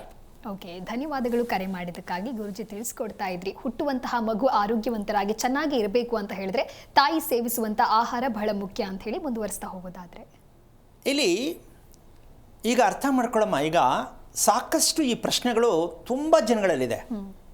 ಕೆಲಸದಲ್ಲಿರ್ತಾನೆ, ಹುಡುಗ ಆಗಲಿ ಹುಡುಗಿ ಆಗಲಿ, ನೋಡೋಕ್ಕೆ ಚೆನ್ನಾಗಿರ್ತಾರೆ, ಎಲ್ಲವೂ ಅನುಕೂಲ ಇದೆ, ಮದುವೆ ಆಗ್ತಾ ಇಲ್ಲ, ಸೆಟ್ ಆಯ್ತಾ ಇಲ್ಲ ಅಂತ ನನಗೆ ನಗು ಬರುತ್ತೆ. ಅದು ಹೆಂಗ್ರಿ ಸೆಟ್ ಆಗೋದು? ನೀವು ಸೆಟ್ ಮಾಡ್ಕೋಬೇಕು. ಏನಮ್ಮ, ಮಾತಾಡೋಕ್ಕೂ ಗೊತ್ತಿಲ್ಲ, ಸೆಟ್ ಆಗ್ತಾ ಇಲ್ಲ ಅಂತಾರೆ. ಯಾರು ಸೆಟ್ ಮಾಡ್ಕೋಬೇಕು? ಮದುವೆ ಮಾಡ್ಕೊಂಡ್ರೆ ಸೆಟ್ ಆಗತ್ತದೆ. ಆದರೆ ಅದಾಗಬೇಕೇ? ಆಗಲ್ಲ. ಯಾಕೆ? ಇನ್ನು ಕೆಲವರು ಪ್ರತಿಷ್ಠಿತ ಆಡಂಬರದ ಜೀವನದಲ್ಲಿ ಕೆಲವರು ಇರ್ತಾರೆ, ನನ್ನ ಮಗಳಿಗೆ ಹುಡುಗ ಹಿಂಗೇ ಇರಬೇಕು, ಅಥವಾ ಹುಡುಗಿನೇ ಅನ್ಬೋದು, ನನಗೆ ಸಿಕ್ಕೋನು ಹಿಂಗೇ ಇರಬೇಕು ಅಂತ. ಇದನ್ನೇ ಆಡಂಬರದ ಜೀವನ. ಇದು ಎಲ್ಲಿಗೆ ತೊಗೊಂಡೋಗುತ್ತೆ ಅಂದರೆ, ಜೀವನ ಪರ್ಯಂತ ಕಷ್ಟವನ್ನು, ನರಕವನ್ನು ಅನುಭವಿಸೋದಕ್ಕೆ ಆ ಮನಸ್ಥಿತಿ ಅಲ್ಲಿಗೆ ತೊಗೊಂಡೋಗ್ತಾ ಇರುತ್ತೆ. ಯಾಕೆ ಅಂದರೆ, ದೇಹದಲ್ಲಿ ಆಹಾರದ ಮೂಲಕ ರಸ ಉತ್ಪತ್ತಿ ಯಾರಿಗೆ ಆಗಲ್ವೋ, ಆಹಾರದ ಮೂಲಕ ರಸ ಉತ್ಪತ್ತಿ ಆಗಬೇಕು. ಆ ರಸ ಉತ್ಪತ್ತಿ ಆಗದೇ ಇರೋರಿಗೆ ಆಡಂಬರದ ಜೀವನ ಜಾಸ್ತಿ, ಚೇಷ್ಟೆ, ಪ್ರತಿಷ್ಠೆ, ಯಾರಿಗೂ ಬೇಡದೇ ಇರೋದು ಇವ್ರಿಗೆ ಬೇಕು, ಯಾರೂ ಇಷ್ಟಪಡದೇ ಇರೋದು ಇವ್ರು ಇಷ್ಟಪಡಬೇಕು. ಇದು ಬೇರೆಯವ್ರಿಗೆ ವಿಚಿತ್ರ ಆಗತ್ತೆ, ಕೊನೆಗೆ ಇವ್ರಿಗೂ ಕೊನೆಯಲ್ಲಿ ವಿಚಿತ್ರ ಆಗತ್ತೆ ಅಂತ ಗೊತ್ತಾಗತ್ತೆ. ಅಷ್ಟೊಳಗಡೆ ಎಲ್ಲ ವಯಸ್ಸು ಮುಗಿದು ಇನ್ನೇನು ಮೂಲೆ ಸೇರ್ಕೊಳ್ಳೋ ಮಟ್ಟಕ್ಕೆ ಆಗ ಅರ್ಥ ಆಗತ್ತೆ. ಯಾವಾಗ 60 ವರ್ಷದವರೆಗೂ ಈ ಪ್ರಜ್ಞೆ ಓಪನ್ ಆಗಲ್ಲ. ಎಷ್ಟು? 60 ವರ್ಷದ ಮೇಲೆ ಮದುವೆ ಯಾಕೆ, ಸಂಸಾರ ಯಾಕೆ, ಕೊನೆಯಲ್ಲಿ ಒಂದಿನ ಸತ್ತೋಗ್ಬಿಡೋದು. ಇದು ನಮ್ಮ ನಡೀತಾ ಇರತಕ್ಕಂತಹ ಒಂದು ಚೇಂಜಸ್. ಹುಟ್ಟು ಸಾವು, ಹುಟ್ಟು ಸಾವು, ಅದನ್ನು ದೇವ್ರು ಕೊಟ್ಟ ಅಂತ ಹೇಳ್ಬಿಡ್ತಾರೆ. ಅಂದರೆ ಪ್ರತಿಯೊಂದು ಕೂಡ ಭಗವಂತ ನಮ್ಮ ರೂಪದಲ್ಲಿ ಮಾಡಿಸ್ತಾ ಇದ್ದಾನೆ ಅಂತ ನಾವು ಒಪ್ಕೊಂಡೇ ಇಲ್ಲ. ಒಪ್ಕೊಂಡಿದ್ದೀವೇನಮ್ಮ? ದೇವರೆಲ್ಲಿದ್ದಾನೆ, ನಮ್ಗೆ ಯಾಕೆ ಹಿಂಗೆ ದೇವ್ರು ಮಾಡ್ದ ಅಂತಾನೆ. ಅದು ನೀವ್ಯಾರಂಗಾದ್ರೆ? ಮಕ್ಕಳುಗಳು ಅಪ್ಪ ಅಮ್ಮನ ಕೇಳಬೇಕು. ದೇವರು ಅಂತೀರಲ್ಲ ನೀವು, ದೇವಸ್ಥಾನಕ್ಕೆ ಹೋಗು ಅಂತಾರಲ್ಲ, ನೀವ್ಯಾರು ಅಂತ ಅಪ್ಪ ಅಮ್ಮನಿಗೆ ಮಕ್ಕಳು ಕೇಳಿದಾಗ ಅಪ್ಪ ಅಮ್ಮನಿಗೆ ಸ್ವಲ್ಪ ನಾಚಿಕೆ ಆಗ್ಬೋದೇನೋ. ಏನಮ್ಮ, ನೀನು ದೇವಸ್ಥಾನಕ್ಕೆ ಹೋಗು, ನವಗ್ರಹ ಸುತ್ತು, ನೀವ್ಯಾರ್ರೀ? ತಂದೆ ತಾಯಿ ಸುತ್ತ 3 ಸುತ್ತು ಸುತ್ತಬಿಟ್ರೆ ವಿಶ್ವನೇ ಸುತ್ತದಂಗಾಯಿತು. ಒಂದು ದಿನ ಮಕ್ಕಳಿಗೆ ಸ್ಕೂಲಿಗೆ ಕಳ್ಸೋಕ್ಕೆ ಮುಂಚೆ ಅಪ್ಪ ಅಮ್ಮನ ಕಾಲು ನಮಸ್ಕಾರ ಮಾಡಿ ಕಳಿಸಿದ್ರೆ ಅವನು ಡಾಕ್ಟ್ರೇಟೇ ತಗೋತಾನೆ. ಇಲ್ಲ, ಅಪ್ಪ ಅಮ್ಮ ಏನೂ ಅಲ್ಲ, ಸತ್ತೋದ ಮೇಲೆ ಫೋಟೋ ಹಾಕಿ ಅರ್ಧಂಬರ್ಧ ಮರ್ಡ್ರ್ ಮಾಡಿ, ಮರ್ಡ್ರು ಅಂದರೆ ಗೊತ್ತಾಯ್ತಲ್ಲ, ಅರ್ಧ ಚಿತ್ರ, ಆ ಸತ್ತಾಗಲೂ ಆಫ್ ಮಾಡ್ರು. ಅದನ್ನು ಮಾಡಿಕೊಂಡು ನಮ್ಮ ಅಪ್ಪ ಅಂತ ಮಿಣಿಕಿ ಲೈಟ್ ಹಾಕ್ಬಿಟ್ಟು ನೋಡೋದು. ಅಂದರೆ ನಾವು ಏನು ಮಾಡಬೇಕು ಮಾಡಲಿಲ್ಲ, ಅವರು ಹೋದ್ಮೇಲೆ ಏನೋ ಮಾಡೋಕ್ಕೆ ಹೋಗ್ತೀವಿ, ದುಃಖ ಅನುಭವಿಸ್ತೀವಿ. ಈ ದುಃಖ ಅಂತಕ್ಕಂಥದ್ದು ಯಾದಕ್ಕೆ ಬರ್ತಾ ಇದೆ ಅಂದರೆ ನಮ್ಮ ಪ್ರಜ್ಞೆ ಎಲ್ಲಿವರೆಗೂ ನಾವು ಈ ಸತ್ಯವನ್ನು ತಿಳ್ಕೊಳ್ಳಲ್ವೋ ಹಾಗಿರಬೇಕಾದ್ರೆ ಆಹಾರ ಸೇವನೆಯಲ್ಲಿ ನಮಗೆ ವ್ಯತ್ಯಾಸ ಆಗ್ತಾ ಇದೆ ಅಂತ ನಾವು ಹೆಂಗೆ ತಿಳ್ಕೊಳ್ಳೋದು? ಅದರ ಪಕ್ಕ ಉಷ್ಣಾಂಶ ನಮ್ಮ ದೇಹದಲ್ಲಿ, ಶೀತ ಆಗಲಿ ಉಷ್ಣ ಆಗಲಿ, ನಮ್ಮ ದೇಹದಲ್ಲಿ ನಮಗೆ ಜಾಸ್ತಿ ಆಗಿದೆ ಅಂತ ನಮಗೆ ಗೊತ್ತಾಗಬೇಕು. ಅದರಿಂದ ನಾವೇನು ಅನುಭವಿಸ್ತಾ ಇದ್ದೀವಿ, ಅದಕ್ಕೆ ಕಾರಣ ಏನು, ಇಷ್ಟು ತಿಳ್ಕೊಬೇಕು. ಹೌದಲ್ಲ? ಅದಕ್ಕೆ ಎರಡೇ ಲೈನ್ ಹೇಳ್ಕೊಡ್ತೀನಿ. ಶೀತ ಮತ್ತು ಉಷ್ಣ ದೇಹದಲ್ಲಿ ಉತ್ಪತ್ತಿ ಆಗುವ ಕಾರಣ, ಆಗಲಿರುವ ಕಾರಣ ಏನಪ್ಪ ಅದು ಅಂದರೆ 2 ಲೈನ್ ಇದೆ. ಅದು ಏನು ಕೇಳೋಕ್ಕೆ ಹೇಳೋಕ್ಕೆ ತುಂಬ ಸುಲಭ ಅಮ್ಮ, ಮಾಡೋಕ್ಕಂತೂ ಆಗಲ್ಲ. ಈಗ ನಾನು ಹೇಳ್ತೀನಿ, 2 ಸೆಕೆಂಡಲ್ಲಿ ಹೇಳ್ತೀನಿ, ಆದರೆ ಆಚರಣೆ ತರೋಕ್ಕಾಗಲ್ಲ. ಕಾರಣ ತಲತಲಾಂತರದಿಂದ ಇಲ್ಲಿವರೆಗೂ ಯಾವುದೇ ವ್ಯಕ್ತಿಯಾಗಿರಲಿ, ಅವನೆಂಥ ಉನ್ನತ ಮಟ್ಟದವನಾಗಿರಲಿ, ಈ ವಿಚಾರವನ್ನು ಸರಿತರಿಸ್ಕೊಳ್ಳೋಕೆ ಆಗೇ ಇಲ್ಲ. ಯಾವುದದು ಹೇಳ್ಬಿಡ್ತೀನಿ. ನಂಬರ್ 1, ಸಮಯಕ್ಕೆ ಸರಿಯಾಗಿ ನಿದ್ದೆ ಮತ್ತು ಎಚ್ಚರ ಅಷ್ಟೇ. ಯಾರಿಗಾರು ಆಗ್ತಾ ಇದೆಯಾ ಸ್ವಲ್ಪ ಯೋಚನೆ ಮಾಡೋಣ. ಎಂಥ ಪೂಜೆ ಮಾಡಿರಿ, ನೀವು ವ್ರತ ಮಾಡಿರಿ, ನೀವೇನೇ ಮಾಡಿರಿ, ಸಮಯಕ್ಕೆ ಸರಿಯಾಗಿ ಮಲಗೋದು, ಸಮಯಕ್ಕೆ ಸರಿಯಾಗಿ ಏಳುವ ಅಭ್ಯಾಸ ಯಾರಿಗಿಲ್ಲವೋ ಅವರಿಗೆ ಶೀತವೂ ಹೌದು, ಉಷ್ಣವೂ ಹೌದು, ಜೀವನದಲ್ಲಿ ಹುಚ್ಚರೂ ಹೌದು. ಇದು ಕೊನೆ ಕ್ಲೈಮ್ಯಾಕ್ಸ್ ಎಲ್ಲೋಗುತ್ತೆ ಅಂದರೆ ಮೂರ್ಛೆ ರೋಗ ಅಂತಾರೆ. ಗೊತ್ತಾ ಮನೆಗೆ? ಈ ಮೂರ್ಛೆ ರೋಗ ಏನಕ್ಕೆ ಬರುತ್ತೆ ಅಂದರೆ ಇದೇ ಸಮಸ್ಯೆ. ಮೂರ್ಛೆ ರೋಗ ಏನಕ್ಕೆ ಬರುತ್ತೆ, ಅದಕ್ಕೆ ಸಿಂಪ್ಟಮ್ಸ್ ಏನು? ಮಗುಗೆ ಪದೇ ಪದೇ ಜ್ವರ ಬರೋದನ್ನು ಹಾಗೇನು ಮುಚ್ಕೊಂಡು ಹೋದರೆ, ಮೆಡಿಸಿನ್ ಕೊಟ್ಕೊಂಡು ಸಿರಪ್ಗಳು ಹಾಕ್ಕೊಂಡು ಮುಂದೆ ಆ ಮಗುವಿಗೆ ಪಿಟ್ಸ್ ಬರೋದರಲ್ಲಿ ಯಾವುದೇ ಅನುಮಾನ ಇಲ್ಲ. ನೋಡಿ ಎಂತೆಂಥ ಅನಾಹುತಗಳನ್ನ ಮಾಡ್ಕೋತೀವಿ. ಅದನ್ನು ತಗೊಂಡೋಗಿ ಧರ್ಮಸ್ಥಳಕ್ಕೆ ಹೋಗಿ ಬಂದೋ ಸ್ವಾಮಿ, ಅಲ್ಲೂ ಒಳ್ಳೆಯದಾಗಲಿಲ್ಲ, ತಿರುಪತಿಗೆ ಹೋಗಿ ಬಂದೋ ಸ್ವಾಮಿ, ಮುಡಿ ಕೊಟ್ಟೋ ಸ್ವಾಮಿ, ಹರಕೆ ಕಟ್ಕೊಂಡೋ ಸ್ವಾಮಿ, ಕೇಳಿ ಕೇಳಿ ಕೇಳಿ ಎಲ್ಲ ಬರೀ ಜೀವನ ಎಲ್ಲ ಸುತ್ತಿ ಮದುವೆನೂ ಆಗಲ್ಲ, ನೆಮ್ಮದಿನೂ ಇಲ್ಲ. ಕಾರಣ ನಮ್ಮ ಮೆದುಳಿಗೆ ಸ್ಟ್ರೋಕ್, ಇದರ ಹೆಸರೇನು? ಮೆದುಳಿನ ಸ್ಟ್ರೋಕ್ ಅಂತ ಹೇಳ್ತಾರೆ ಇದಕ್ಕೆ. ಹಾರ್ಟ್ ಅಟ್ಯಾಕ್ ಆಮೇಲೆ ಈ ಮೆದುಳಿನ ಸ್ಟ್ರೋಕ್ ಮೊದಲು ಶುರು ಆಗುತ್ತೆ, ಆಮೇಲೆ ಹಾರ್ಟ್ ಅಟ್ಯಾಕ್ ಆಗುತ್ತೆ. ಈ ಹಾರ್ಟ್ ಅಟ್ಯಾಕ್ ಆಗುತ್ತೆ ಯಾಕೆ ಅಂದರೆ, ಚಿಕ್ಕ ವಯಸ್ಸಿನ ಮಕ್ಕಳು ಹಾರ್ಟ್ ಅಟ್ಯಾಕ್ ಆಗುತ್ತೆ. ಏನಕ್ಕೆ ಅಂದರೆ, ಯಾವ ಹೆಣ್ಣು ಗಂಡು ಮಗುವನ್ನು ಬಯಸಿ ತಮ್ಮ ದಾಂಪತ್ಯ ಕ್ರಿಯೆಯನ್ನು ನಡೆಸುವಾಗ ಇಬ್ಬರಲ್ಲಿ ಯಾರಿಗೆ ಅತಿಯಾದ ಕೋಪ ಇರುತ್ತೋ ಅದರ ಪ್ರತಿಫಲನೆ ಆ ಮಗು ಆ ರೀತಿ ಹುಟ್ಟುತ್ತೆ. ಇವರಿಬ್ಬರು ಕ್ಲೀನ್ ಆಗೇ ಇಲ್ಲ, ಮದುವೆ ಆಯಿತು ಅಲ್ಲಮ್ಮ, ಕ್ಲೀನ್ ಮಾಡಬೇಕು ಅಂತ ಗೊತ್ತೇ ಇಲ್ವಲ್ಲ. ಅದಕ್ಕೋಸ್ಕರವಾಗಿ ಉತ್ತಮ ದಾಂಪತ್ಯ ಎರಡಿದೆ. ಇವತ್ತಿನ ಮದುವೆಗೆ ಏನು ಕೊಡ್ತೀಯಮ್ಮ ನೀನು? ಉತ್ತಮ ದಾಂಪತ್ಯ ಅಂತೀಯ, ಬರೇ ದಾಂಪತ್ಯ ಅಂತೀಯ ಅಷ್ಟೇ. ಪ್ರಾಣಿಗಳು ನಡೆಕೊಳ್ಳುತ್ತಿರ್ತಕ್ಕಂಥ ರೀತಿಯಲ್ಲಿ ಇವತ್ತಿನ ದಾಂಪತ್ಯ ಇದೆ. ಬೇಜಾರು ಮಾಡ್ಕೊಬೇಡಿ ದಯವಿಟ್ಟು. ಪ್ರಾಣಿಗಳಿಗೆ ಏನು ನಡೆಯುತ್ತೋ ಸಂತಾನಕ್ಕಾಗಿ ಆ ಪ್ರಯತ್ನವೇ ಇವತ್ತಿನ ಆಗ್ತಾ ಇರ್ತಕ್ಕಂಥ ದಂಪತಿಗಳಲ್ಲಿ ನಡೀತಾ ಇರ್ತಕ್ಕಂಥ ಕ್ರಿಯೆ. ಇದು ಬದಲಾವಣೆ ಆಗಬೇಕು ಅಂದರೆ ಉತ್ತಮ ದಾಂಪತ್ಯಕ್ಕೆ ಹೋಗಬೇಕು. ಉತ್ತಮ ದಾಂಪತ್ಯ ಅಂತ ಏನು ಅಂತ ಗೊತ್ತೇ ಇಲ್ಲ. ಹಾಗಿದ್ದ ಮೇಲೆ ಒಳ್ಳೆಯ ಮಗು ಹೇಗೆ ಹುಟ್ಟುತ್ತೆ?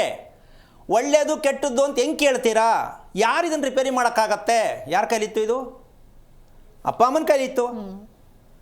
ಅವ್ರಿಗೆ ಅದು ಗೊತ್ತೇ ಇಲ್ಲ. ಮದುವೆ ಯಾಕೆ ಮಾಡಿದ್ರಿ ಅಂತ ನಾವು ಕೇಳೋಕ್ಕಾಗತ್ತಾ? ಯಾಕೆ ಮಾಡ್ಕೊಂಡೆ ಅಂತ ಕೇಳೋಕ್ಕಾಗತ್ತಾ? ಯಾಕೆ ಮಾಡಿದ್ರಿ ಅಂತ ಕೇಳೋಕ್ಕಾಗತ್ತಾ? ಈಗ ಪುರೋಹಿತರು ಕೇಳೋಕ್ಕಾಗತ್ತಾ? ಎಲ್ಲ ಇಂಥವರೇ ಇರೋದು. ಏನು ಮಾಡೋಣ? ಇದಕ್ಕೆ ಆಹಾರ ಶುದ್ಧಿ ಅಂತಕ್ಕಂತಹ ಒಂದು ವಿಚಾರ ಕ್ಲೀನ್ ಟೈಮ್ಗೆ ಆಗಬೇಕಂದ್ರೆ ಎಚ್ಚರಿಕೆ ಕರೆಕ್ಟಾಗಿ 4 ಗಂಟೆಗೆ ಎಚ್ಚರಿಕೆ ಆಗುತ್ತೆ. ಕೆಲವರು ಹೇಳ್ತಾರೆ ಕರೆಕ್ಟಾಗಿ ಎದ್ಬಿಡ್ತೀನಿ ಸ್ವಾಮಿ, 4 ಗಂಟೆಗೆ ಅಲಾರಾಮ್ ಇಲ್ಲ, ಏನೂ ಇಲ್ಲ ಅಂತಾರೆ. ಆದರೆ ಆ 3 ಇರ್ತದ್ರಲ್ಲಿ ಒಂದು ಏನು ಅಂದರೆ, ಇಲ್ಲ 7 ಟೈಮ್ ವ್ಯತ್ಯಾಸ ಮಾಡ್ಕೋತಾರೆ. ಅಂದರೆ ಮಲಗೋ ಟೈಮ್ನ ಕರೆಕ್ಟ್ ಟೈಮ್ಗೆ ಎದ್ಬಿಡ್ತಾರೆ. ಉದಾಹರಣೆ ಎಲ್ಲೋ ಹೋಗಿರ್ತಾರೆ, 3 ಗಂಟೆ ಟೈಮ್ ಇರುತ್ತೆ ಮಲಗೋಕ್ಕೆ, ಆ 3 ಗಂಟೆ ಮಾಡಿದ್ರು ಟಕ್ಕಂತ ಎದ್ಬಿಡ್ತಾರೆ. ಅದು ತಪ್ಪು. ನನಗೆ ಅಭ್ಯಾಸ ಇದೆ ಕರೆಕ್ಟ್ ಎದ್ಬಿಡ್ತೀನಿ ಅಂತಾರೆ, ಮಲಗಿದ್ದು ಬಿಟ್ಬಿಡ್ತಾರೆ. ಯಾಕೆಂದರೆ ಫಂಕ್ಷನ್ಗೆ ಹೋಗಿದೆ ಅದೆಲ್ಲ ಹೇಳಂಗಿಲ್ಲ. ದೇಹಕ್ಕೆ ಅವೆಲ್ಲ ಹೇಳೋಕ್ಕಾಗತ್ತೇನಮ್ಮ? ನನ್ನ ಕೆಲಸ ಆಯಿತು ನಿದ್ಗೆಟ್ಟೆ, ಅವೆಲ್ಲ ಹೇಳಂಗಿಲ್ಲ. ಅವೆಲ್ಲ ಯಾಕೆ ಅಂದರೆ ನಿಮ್ಮ ಮಕ್ಕಳು ಅನುಭವಿಸ್ತಾರೆ ಕಣ್ಣಲ್ಲಿ ನೋಡಿ. ಇದು ಯಾಕೆ ಹಿಂಗೆ ಅಂದರೆ ಅಷ್ಟೇ. ಇದಕ್ಕೆ ಟ್ರೀಟ್ಮೆಂಟ್ ಪ್ರಪಂಚದ ಇತಿಹಾಸದಲ್ಲಿ ತಿಳ್ಕೊಂಡ್ರೆ ಮಾತ್ರ ಸದ್ಯ. ಆ ಟ್ರೀಟ್ಮೆಂಟ್ ಆಗಬೇಕು ಅಂದರೆ ನಮ್ಮ ಸ್ಕೂಲ್ಗೆ ಎಂಟ್ರಿ ಆಗಬೇಕು. ನಮ್ಮದು ಸ್ಕೂಲ್ ಇದೆ, ಏನು ಸಮಯಕ್ಕೆ ಸರಿಯಾಗಿ ದೇಹದಲ್ಲಿ ಏನೇನು ಆಗಬೇಕು ಅದೆಲ್ಲ ಆಗುವಂಥ ಸ್ಕೂಲ್ ಮಾತ್ರ. ಒಳ್ಳೆಯದು ಮಾಡೋಕ್ಕಲ್ಲ, ನಿಮ್ಮ ದೇಹವನ್ನು ಸರಿ ಮಾಡಲಿಕ್ಕೆ, ನಿಮ್ಮ ಮನಸ್ಸನ್ನು ನೀವು ಸರಿ ಮಾಡಿಕೊಳ್ಳಿಕ್ಕೆ ನಮ್ಮ ಸ್ಕೂಲಲ್ಲಿ ಎಂಟ್ರಿ ಆದರೆ ಕಾಯಬೇಕು. ಒಂದು ತಿಂಗಳಲ್ಲಿ ಆಗೋಯ್ತು, ಹಿಂಗೆ ಹೋಗಂಗೆ ಬಂದೋ ಕೇಳ್ಬಿಟ್ಟು ಆಗೋಯ್ತು ಅಲ್ಲ. ಕ್ರಮವನ್ನು ತಿಳ್ಕೊಳ್ಳೋದೇ ಸುಮಾರು ದಿನ ಆಗತ್ತೆ. ಅರ್ಜೆಂಟ್ ಮಾಡ್ಕೋಬೇಡಿ. ನಾಳೆ ಬೆಳಗ್ಗೆ ಬಂದ್ಬಿಟ್ಟು ಗುರುಗಳ ಹತ್ರ ಕೇಳೆಲ್ಲ ರಿಪೇರಿ ಮಾಡ್ಕೊಂಡು ಒಂದು ಬುಕ್ ತಗೊಂಡು ಬರ್ಕೊಂಡ್ಬಿಡ್ತೀನಿ, ಆಗಲ್ಲ. ನೀವು ಟ್ರೈನಿಂಗ್ ಬರಬೇಕು ಅಂದರೆ ಹೇಳಿದ್ದನ್ನು ಮಾಡಬೇಕು. ನಮ್ಮ ಹತ್ರ ಟ್ರೈನಿಂಗಲ್ಲ ಹೇಳೋದು, ಹೇಳಿದ್ದನ್ನು ಮಾಡೋದು ನಿಮ್ಮ ಮನೆಯಲ್ಲೇ ಟ್ರೈನಿಂಗು. ಆ ಟ್ರೈನಿಂಗ್ ಸರಿನಾ ತಪ್ಪಾ ಅಂತ ನಮ್ಗೆ ಮಾಹಿತಿ ಬೇಕು. ಇದಕ್ಕೆಲ್ಲ ಕ್ರಮಬದ್ಧವಾಗಿ ತಿಳ್ಕೊಳ್ತೀನಿ. ಮಕ್ಕಳನ್ನ ಸರಿ ಮಾಡಬೇಕು, ನಾವು ಸರಿ ಹೋಗಬೇಕು ಅಂತಕ್ಕಂಥ ಯಾರಿಗೆ ಸಂಕಲ್ಪ ಇದೆಯೋ, ಯಾರಿಗೆ ನಂಬಿಕೆ ಇದೆಯೋ, ಯಾರಿಗೆ ತಾಳ್ಮೆ ಇದೆಯೋ ಅಂಥವರು ಕರೆ ಮಾಡಿ ಬರೋದಕ್ಕೆ ಪ್ರಯತ್ನ ಮಾಡಿ. ಬಿಟ್ಟು ಮದುವೆ ಯಾಕೆ ಆಗ್ತಾ ಇಲ್ಲ, ಮಗು ಯಾಕೆ ಹಿಂಗೆ ಆಡ್ತದೆ, ನನ್ನ ಗಂಡ ಯಾಕೆ ಹಿಂಗೆ ಆಡ್ತಾನೆ, ನನ್ನ ಹೆಂಡತಿ ಯಾಕೆ ಹಿಂಗೆ ಆಡ್ತಾಳೆ, ಇವತ್ತು ಕೊಟ್ಟಿರ್ತಕ್ಕಂಥ ಮಾಹಿತಿ ಯಾಕೆ ಹಿಂಗೆ ಆಡ್ತಾಳೆ, ಯಾಕೆ ಹಿಂಗೆ ಆಡ್ತಾನೆ ಅನ್ನೋದಕ್ಕೆ ಆಹಾರ ಪ್ರಕ್ರಿಯೆಯಲ್ಲಿ ನಮ್ಮ ಮೆದುಳಿಗೆ ಹೋಗಬೇಕಾಗಿರ್ತಕ್ಕಂತಹ ತಂಪಾದ ವಾತಾವರಣ ಹೋಗಬೇಕು. ಆ ತಂಪಾದ ವಾತಾವರಣ ಇಲ್ಲ ಅಂತ ತಿಳ್ಕೊಬೇಕಾದ್ರೆ ಏನು ಮಾಡಬೇಕು ಅಂದರೆ ನೀವು ಸಮಯ ಕಾಯಲೇಬೇಕು. ನಾನು ಇನ್ನೊಮ್ಮೆ ಹೇಳಲೇಬೇಕಾಗತ್ತೆ. ಕಾರಣ ಏನಪ್ಪ ಅಂದರೆ, ಒಂದು ಉದಾಹರಣೆ ಕೊಟ್ಟೆ, ಚರ್ಮ. ಯಾರಿಗೆ ಚರ್ಮ ರೋಗ ಪ್ರಾಪ್ತಿ ಆಗೋದು ಬೇಡ, ಪ್ರಾಪ್ತಿ ಅಂತ ಬಳಸೋದು ಬೇಡ, ಚರ್ಮದಲ್ಲಿ ಸಮಸ್ಯೆ ಇದೆ ಹೆಣ್ಣಿಗಾಗಲಿ ಗಂಡಿಗಾಗಲಿ ಅನ್ನೋದಿದ್ದರೆ ಅದು ಯಾವ ಭಾಗದಲ್ಲೂ ಸಮಸ್ಯೆ ಇರ್ಬೋದು. ಅದಕ್ಕೆ ಕಾರಣ ನಿಮ್ಮ ಊಟದ ಪ್ರಕ್ರಿಯೆ, ಅಂದರೆ ಹರಗತಕ್ಕಂಥದ್ದು ಜೀರ್ಣಕ್ರಿಯೆ ಚೆನ್ನಾಗಿಲ್ಲದ ಕಾರಣ ಅದು ನಿಮ್ಮ ದೇಹವನ್ನು ತೋರಿಸ್ತಾ ಇದೆ. ನೀನು ಮಾಡ್ತಾ ಇರೋದು ಊಟ ಸರಿಯಿಲ್ಲ. ಅಂದರೆ ಊಟ ಸರಿಯಿಲ್ಲ ಅಂದರೆ ಮಾಡುವ ಕ್ರಮ ಸರಿಯಿಲ್ಲ. ಊಟ ಏನಾದ್ರು ತಿನ್ನಿ ನೀವು, ಆ ಕ್ರಮ ಸರಿ ಇಲ್ಲ ಅಂತ ತಿಳ್ಕೊಳ್ಳೋದಕ್ಕೆ ಚರ್ಮ ರೋಗ ಅಂತ ಬರುತ್ತೆ. ನಾವು ಅದಕ್ಕೆ ಮೆಡಿಷನ್ ಹಾಕ್ಕೊಂಡು ಒಂದು ತಿಂತೀವಿ. ಒಂದನ್ನು ಸರಿ ಮಾಡೋಕ್ಕೆ ಇನ್ನೊಂದನ್ನು ಉತ್ಪತ್ತಿ ಮಾಡ್ಕೊಳ್ತೀವಿ. ಈ ಅಭ್ಯಾಸ ಆಗಬಾರ್ದು ಅಂದರೆ ಆಹಾರ ಪ್ರಕ್ರಿಯೆಯನ್ನು ಅಷ್ಟು ಸುಲಭವಾಗಿ ತಿಳ್ಕೊಳಕ್ಕಾಗಲ್ಲ. ಇದು ಯಾವುದು ಶಾಲಾ ಕಾಲೇಜಲ್ಲಿ ಇಲ್ಲಿವರೆಗೂ ಎಲ್ಲೂ ಓಪನ್ ಆಗಿಲ್ಲ. ಅದು ಇರ್ತಕ್ಕಂಥದ್ದು ನಮ್ಮ ಸ್ಕೂಲ್ ಮಾತ್ರ, ಇಡೀ ಭಾರತಕ್ಕೆ, ಇಡೀ ವಿಶ್ವಕ್ಕೆ. ಇನ್ನೆಲ್ಲೂ ಸಿಕ್ಕಲ್ಲ ನಿಮಗೆ. ಶಾಸ್ತ್ರ ಹೇಳೋರ ಹತ್ರ ಕೇಳ್ತೀನಿ, ಹೋಗಿ ತೊಂದರೆ ಇಲ್ಲ. ಆದರೆ ನಮ್ಮ ಹತ್ರ ಶಾಸ್ತ್ರ, ಭವಿಷ್ಯ, ಜ್ಯೋತಿಷ್ಯ ಇಲ್ಲ. ನಿಮ್ಮ ನೆಮ್ಮದಿ, ನಿಮ್ಮ ಆರೋಗ್ಯ, ನಿಮ್ಮ ಅಭಿವೃದ್ಧಿ, ನಿಮ್ಮ ಮಕ್ಕಳಿಗೆ ನೀವೇನೋ ಮಾಡೋಕ್ಕೆ ಹೋಗ್ಬೇಡಿ, ಅದೇ ಆಗತ್ತೆ. ಈ ಒಂದು ಪ್ರಕ್ರಿಯೆ ಆಗಬೇಕಂದ್ರೆ ನೀವು ಪೂರ್ಣವಾಗಿ ಸಿದ್ಧತೆಯಾಗಿ ಶರಣಾಗತಿ ಆಗಬೇಕು. ಯಾರಿಗೆ ಶರಣಾಗತಿ ಆಗೋದು? ಭಗವಂತನಿಗೆ. ಈ ದೇಹವನ್ನು ಕೊಟ್ಟ ಭಗವಂತನಿಗೆ ಶರಣಾಗತಿ ಆಗಬೇಕು. ನಮ್ಮ ದೇಹದಲ್ಲಿ ಭಗವಂತ ವಾಸ ಮಾಡ್ತಾ ಇದ್ದಾರೆ. ಆ ಭಗವಂತನ ನಾವು ಸರಿಯಾಗಿ ಪೋಷಣೆ ಮಾಡ್ಕೋಬೇಕು ಅಂತ ತಿಳ್ಕೊಂಡ್ರೆ ಅದೇ ಶರಣಾಗತಿ.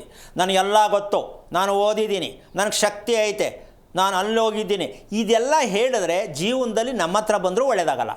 ನಾವು ಅಂಥವ್ರು ಕೂರಿಸೋದೇ ಇಲ್ಲ. ತಲೆ ಬಗ್ಗಿ ನಡಿತೀವಿ, ಸ್ಥಿರವಹಿಸಿ ನೀವು ಹೇಳಿದ್ದನ್ನು ಮಾಡ್ತೀವಿ ಅನ್ನೋ ಆಸಕ್ತಿ ನಿಮ್ಮಲ್ಲಿದ್ದರೆ ಹಣ ಬರಲ್ಲ, ಇಲ್ಲಿ ನಿಮ್ಮ ಶ್ರದ್ಧೆ ಬರುತ್ತೆ ಅಂತ ಹೇಳ್ತಾ ಕಾರ್ಯಕ್ರಮ ಮುಗಿಸ್ತಾ ಇದ್ದೀನಿ. ಜೈ ಶ್ರೀರಾಮ್. ಸರಿ ಗುರುಜಿ, ಸಾಕಷ್ಟು ವಿಚಾರದ ಕುರಿತಂತೆ ನಮ್ಮ ವೀಕ್ಷಕರಿಗಾಗಿ ತಿಳಿಸ್ಕೊಟ್ಟಿದ್ದೀರಾ. ಧನ್ಯವಾದಗಳು ಗುರುಜಿ, ಕಾರ್ಯಕ್ರಮಕ್ಕೆ ಆಗಮಿಸಿದ್ದಕ್ಕಾಗಿ. ನೋಡಿದ್ರಲ್ವ ವೀಕ್ಷಕರೇ, ಹೊಸತನದ ಜೀವನ ನಮ್ಮದಾಗಬೇಕು ಅಂತ ಹೇಳಿದ್ರೆ ಅದಕ್ಕೆ ಇರೋದು ಎರಡೇ ಸೂತ್ರ. ಒಂದು, ಸರಿಯಾದ ಸಮಯಕ್ಕೆ ನಿಧಿಯನ್ನು ಮಾಡಬೇಕು, ಜೊತೆಗೆ ನಮ್ಮ ದೇಹಕ್ಕೆ ಬೇಕಾದಂಥ ಆಹಾರವನ್ನು ಸರಿಯಾದ ರೂಪದಲ್ಲಿ ಸೇವನೆ ಮಾಡಬೇಕು ಅಂತ ಹೇಳಿ. ಇದಾಗಿತ್ತು ಈ ಹೊತ್ತಿನ ವಿಶೇಷ. ನೋಡ್ತಾ ಇರಿ ಜಿ ಕನ್ನಡ ನ್ಯೂಸ್, ಸತ್ಯವೇ ಸುದ್ದಿಯ ಜೀವಾಳ.